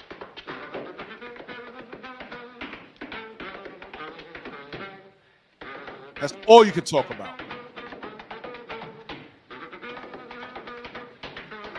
Kovalev has been arrested at least 3 times that we know about. No mugshot. Gets a $12 million payday. That's how he's awarded. $12 million payday to fight Canelo. Jamel got what, 10? I don't know about back-end money. I don't know about none of that. But upfront money, Kovalev got more. Value, stupid. Value. Kovalev got knocked out, but you didn't. At least he put in an effort. He won some rounds. You didn't do anything, man. Y'all should have saw the memes I had lined up for Jamel. I put his face on Iron Man's body with shit blown. Look what I did. I did because I was so pumped up, and I said, man, what if he really wins? I'm really rooting for him. I put together this meme of Iron Man walking, and I put Mel's face on his mask when the mask is up, and from Iron Man 1, when he blew up the tank is blowing up in the silhouette, and I had a burning Mexican flag back behind it, and Canelo on a looking pitiful back there, and I had Iron Man because that's Iron Man Charlo, right? It all made sense. I had it locked and loaded. I said, man, this is going to be so dope if he wins. And I'm watching this fight. I said, oh, my God, what is he doing? And I still got the meme somewhere. It's on my hard drive. Because it was dope. And he failed. He didn't even try. He didn't even try, y'all. And I said, man, all right, man. And this is why I'd rather see him fought Bud Crawford, because at least I feel he would have tried.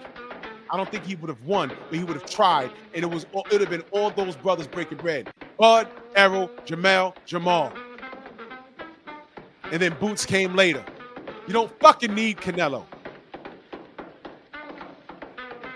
The only brother that told Canelo what to do and where to go was Badu Jack. He's not American, but so what? He's black. He's Swedish. Canelo called him up and said, hey, man, let's fight for your cruiserweight title. He said, oh, bet. Oh, what we got? Okay, let's do it. You have to come down 18 pounds. Huh? You want to fight me for my title? You want me to come down 18 pounds, but you want me to fight for my cruiserweight title? You want me to put that on the line 18 pounds lighter? How about this? I'm going to give you the finger. And while you're at it, why don't you go fight David Benavidez? And that was the end of that. And nobody said anything. One of my first videos on my channel, one of my first boxing videos, I'm just talking in the dark. And I said, Canelo's legacy pattern. He's looking up in these high weight divisions, picking the weakest champion and fighting them. He thought he had that in Bivol. Bivol fought a life or death fight prior to fighting him. And he looked weak. And Canelo said, I can get him. But who was a WBC champion at light heavyweight? A man by the name of Arthur Beterbiev, a.k.a. we call him General Zod. I said, why ain't he going? That's WBC. That's a straight line. Mauricio Simian to say, that's a straight line. You can have that tomorrow. No. He went the easy route, which was Bivol. If I lose, I won't get knocked out. And he was right. Because Bivol ain't smashed the gas on him.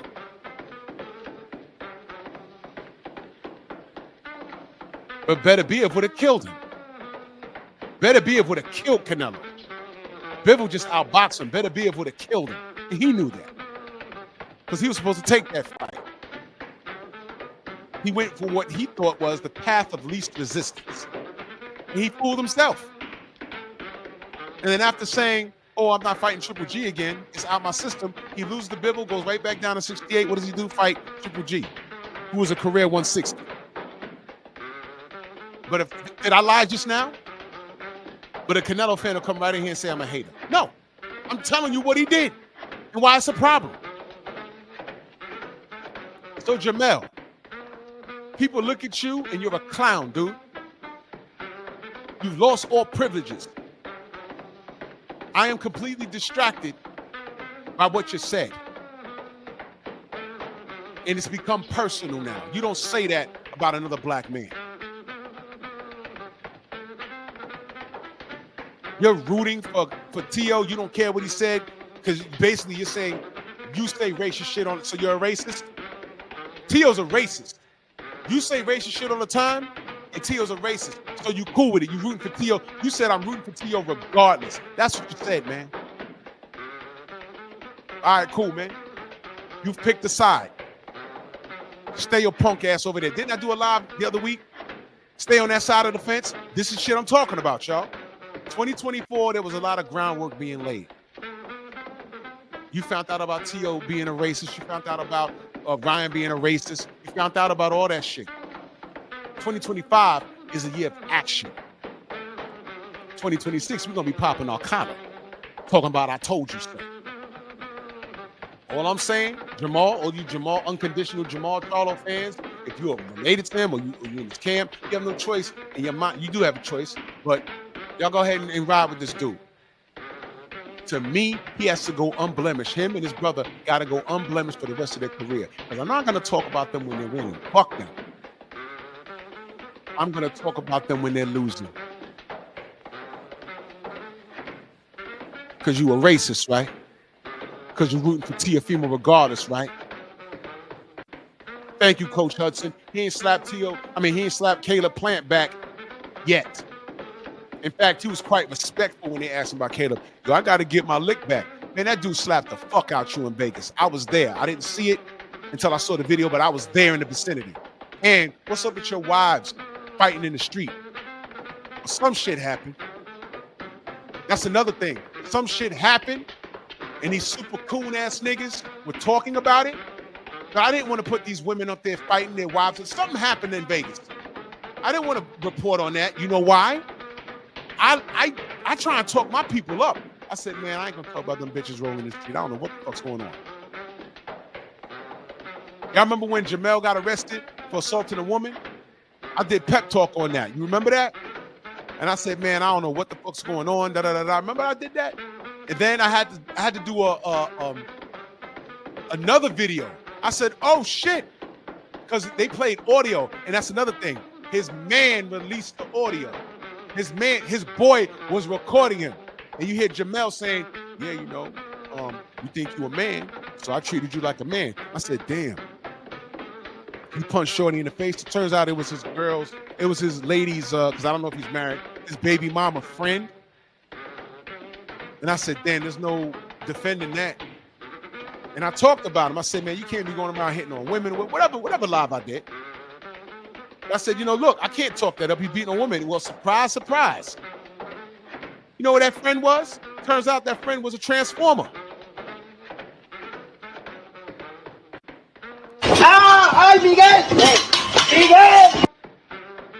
And I said, oh shit, breaking news. He did hit a man. But you ain't supposed to be, you're a pro fighter, you ain't supposed to be punching shit outside the ring. But something happened. Rolling salute. Something happened and it got physical. So it turns out his wife's or baby mama's good friend is a cross-dresser. And I had to get on my Night Train. You remember that? I had to get on my live and I had to straighten that out. I said, oh shit, breaking news. I didn't know that. But people were brutal. First, he was a woman beater. And then the LGBTQ LMNOP community says, he don't like us because he punched her because he was a. I was like, what? Hold on. And who came in to do quality control? Me.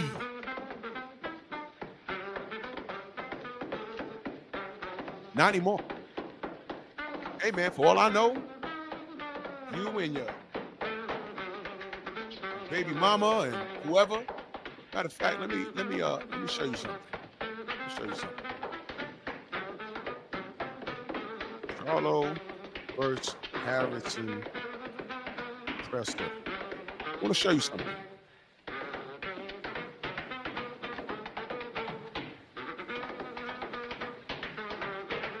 This was the first one. I don't even know where to start. Hold on. This guy right here, Redeem. I'm gonna show you something. I sure do. I'm gonna show you something. He's not the only one that can be smart. Like y'all listen to this cornball. This nigga's a cornball. And all the people. Hey bro, listen, man. Listen, man. Tony Harrison got him in the first fight. Second fight, Mel stopped him. Hey, Jones in the building, my brother, salute. But look, man.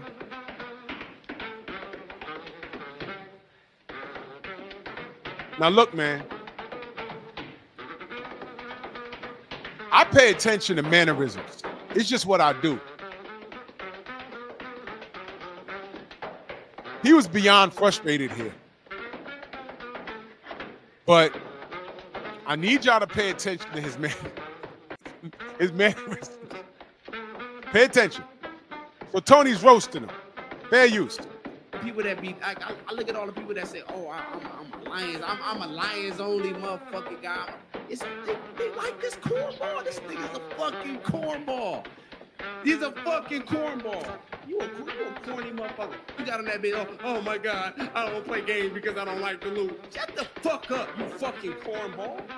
You fucking cornball. Who the fuck says some shit like that? He's a cornball, man. I swear to God, man. Look, man, listen to me, bro. Like, this is the most. Hey, yo. Now look, man. Now look. Listen to me. I'm not just saying this because I'm done with these niggas. I said this back then when I was strictly neutral because I fucked with Harrison, and back then I fucked with the Charlos. But if y'all remember, there's a lot of people asking what the hell was up with his mannerisms. He had what I call the baby mama spirit. Just keep watching. D. James, Derek, like I said, much respect to you, much respect to the guys around it. This ain't got nothing to do with none of his team. There's no shade to none of the guys. This personal for me though. It's just me and him. You know what I'm saying? It's one of those things that I just got a personal vendetta. Look at this for. nigga. He probably got a personal vendetta for me. I ain't no problem. He got a personal vendetta for me. So Hey, just, yo. these two guys. Nah, I Look, look, look, look, look. stop like your ass. When you got on that bitch and started crying, you fucking soft ass nigga. That's when I stopped liking you. Hey, yo. So shit, man, yours just started today. Mine started a long time ago. So it just show you how much fucking. You know what, man? I've watched the best of the best. You know, back in the days. First of all, I'm used to fighters showing up to press conferences in PP suits and stuff like that. You know, I've seen people talk shit to Evander Holyfield. He just sat there mean mugging, looking straight ahead. Because his thought process was, yo, we about to fight, so it don't matter what you say. Somebody getting fucked up. Mike Tyson looked at Evander Holyfield and said, you ain't got nothing coming, man. Evander said, okay. Okay. Yep. This nigga show every bit of emotion. This is some funny shit, bro. Personal. And I'm trying to get to a particular part. Whether it was for him or not, it's been personal for me. And I'm glad it's personal for him. This nigga head start popping and rolling. But like I said, man, But do you have microphones underneath? Would offer questions. It ain't this one. I think it was the. Let me look. I think it was. I think it was it the second press conference. I think it was December 20. Let me see. It was all bad.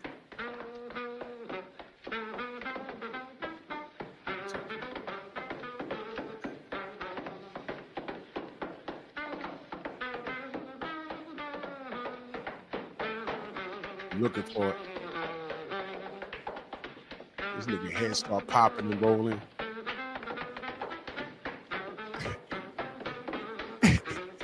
Shit was bad.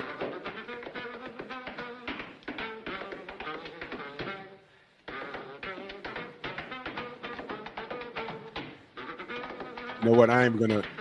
You know what I started to do? I started to do a.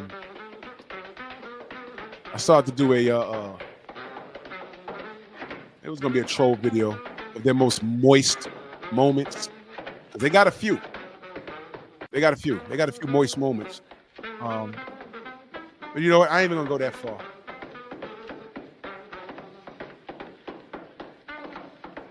I ain't gonna go that far. What I'm gonna do is I'm just gonna leave them alone. If they lose, I'm gonna talk my shit.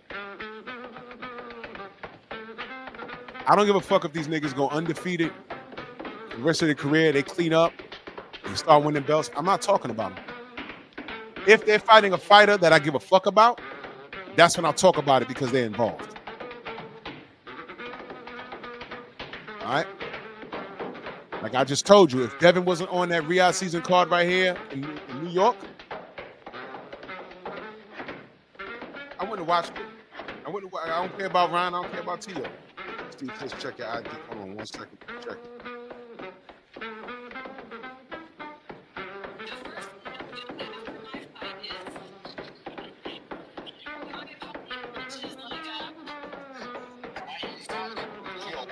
If I wasn't a boxer, I'd be a fight night food I wish I could eat. If I land a KO, I'll celebrate by.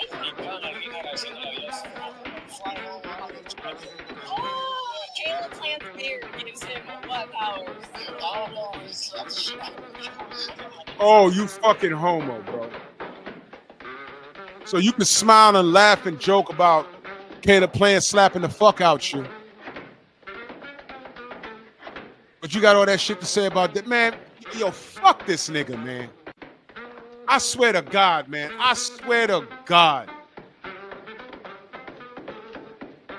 He laughed when he said it, y'all. Oh my God, bro. Let me run that back. Come on. Caleb plants beard gives him what powers? Oh my God, bro. Oh my God. Oh my God. Philip D, what up? Joe Townsend, salute. Y'all heard it. But it's fuck Devin and fuck Bill, and I'm rooting for T.O. But Caleb Plant's beard does what? Gives him what superpowers? I don't know, but he slapped the shit out of me and laughed when he said it. Laughed when he said it. Exactly, said.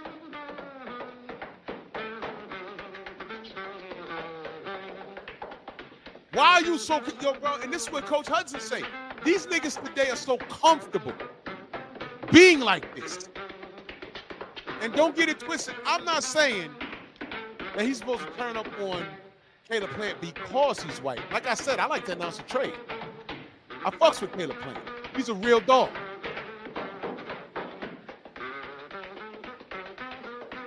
But why the fuck are you so comfortable with that? And you flipping on Bill and Devin and acting like you don't know what's at stake here. You don't know what's going on with them and what they had to deal with. I'm done with these two niggas. It's 2 for 1. Are these niggas not in the Monkey video? You tell me. What do you see these niggas doing in the Monkey video?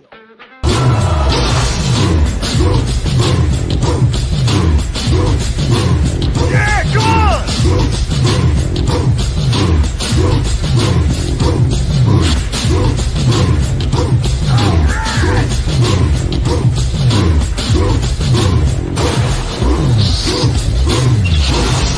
Yeah, man, come on!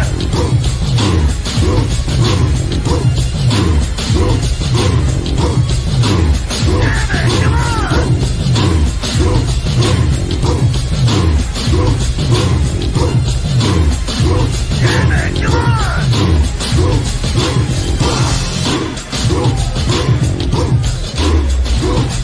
Yeah, man, come on!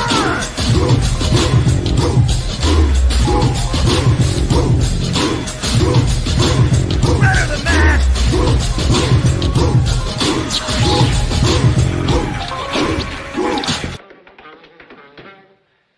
Them niggas walked in at that fight and they were beefing with Jared Hurd. I think Jamel said, I'll kill you and your bitch. Jared went crazy, and that was Maul getting in between them. But that's what that was about. Somebody, Brothers UK, salute. Somebody was filming him walk in the back, and he asked him his thoughts on Canelo, and he slapped dude's phone out of his hand and then stared him down. What are you doing slapping a man's phone for? And I think that was Mel, I think. Hey, man, I don't know. They're twins. They're one and the same shit.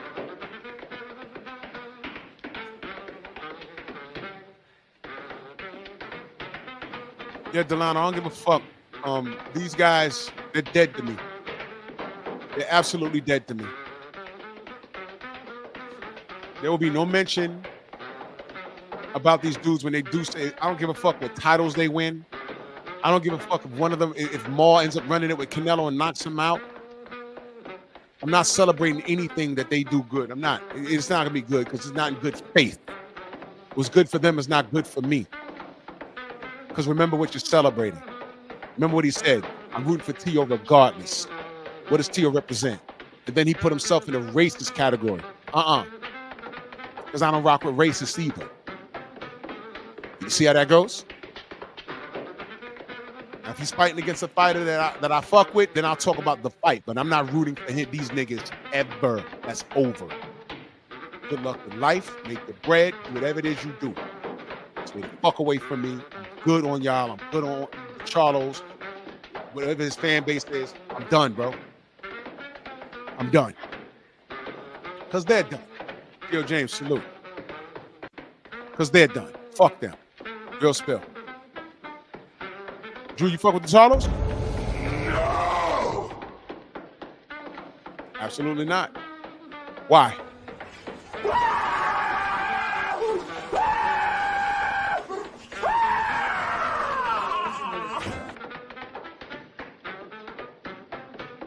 Code of the Ape. Hello, monkeys. And forfeit. N.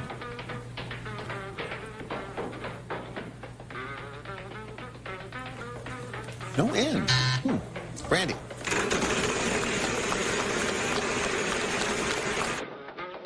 You's a clam nigga. Give power to my nigger sword!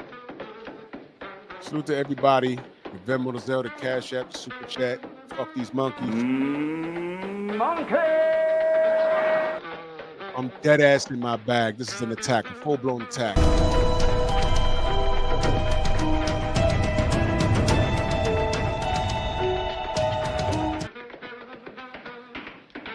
Yeah, I'm upset, man.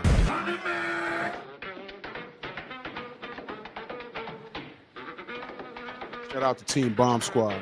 Shout out to DHP. And shout out to all my brothers and sisters that stand for what's righteous, stand in the pocket. I understand what's going on. Y'all go subscribe to Scrapbook Boxing. Y'all go subscribe to Coach Hudson, my sister Shawa, my sister Tay-Tay.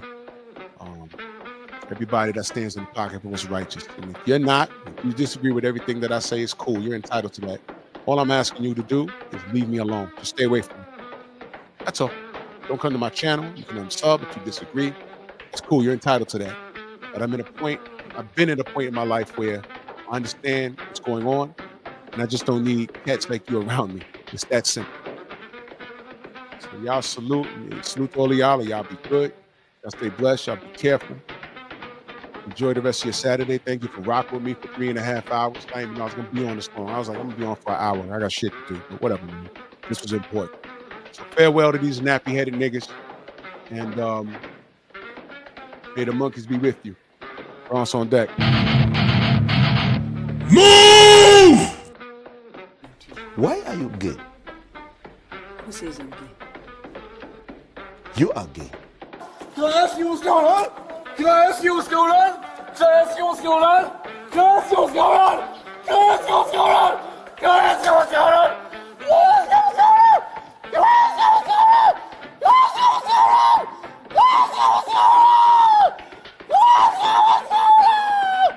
Can I ask you what's going on? Can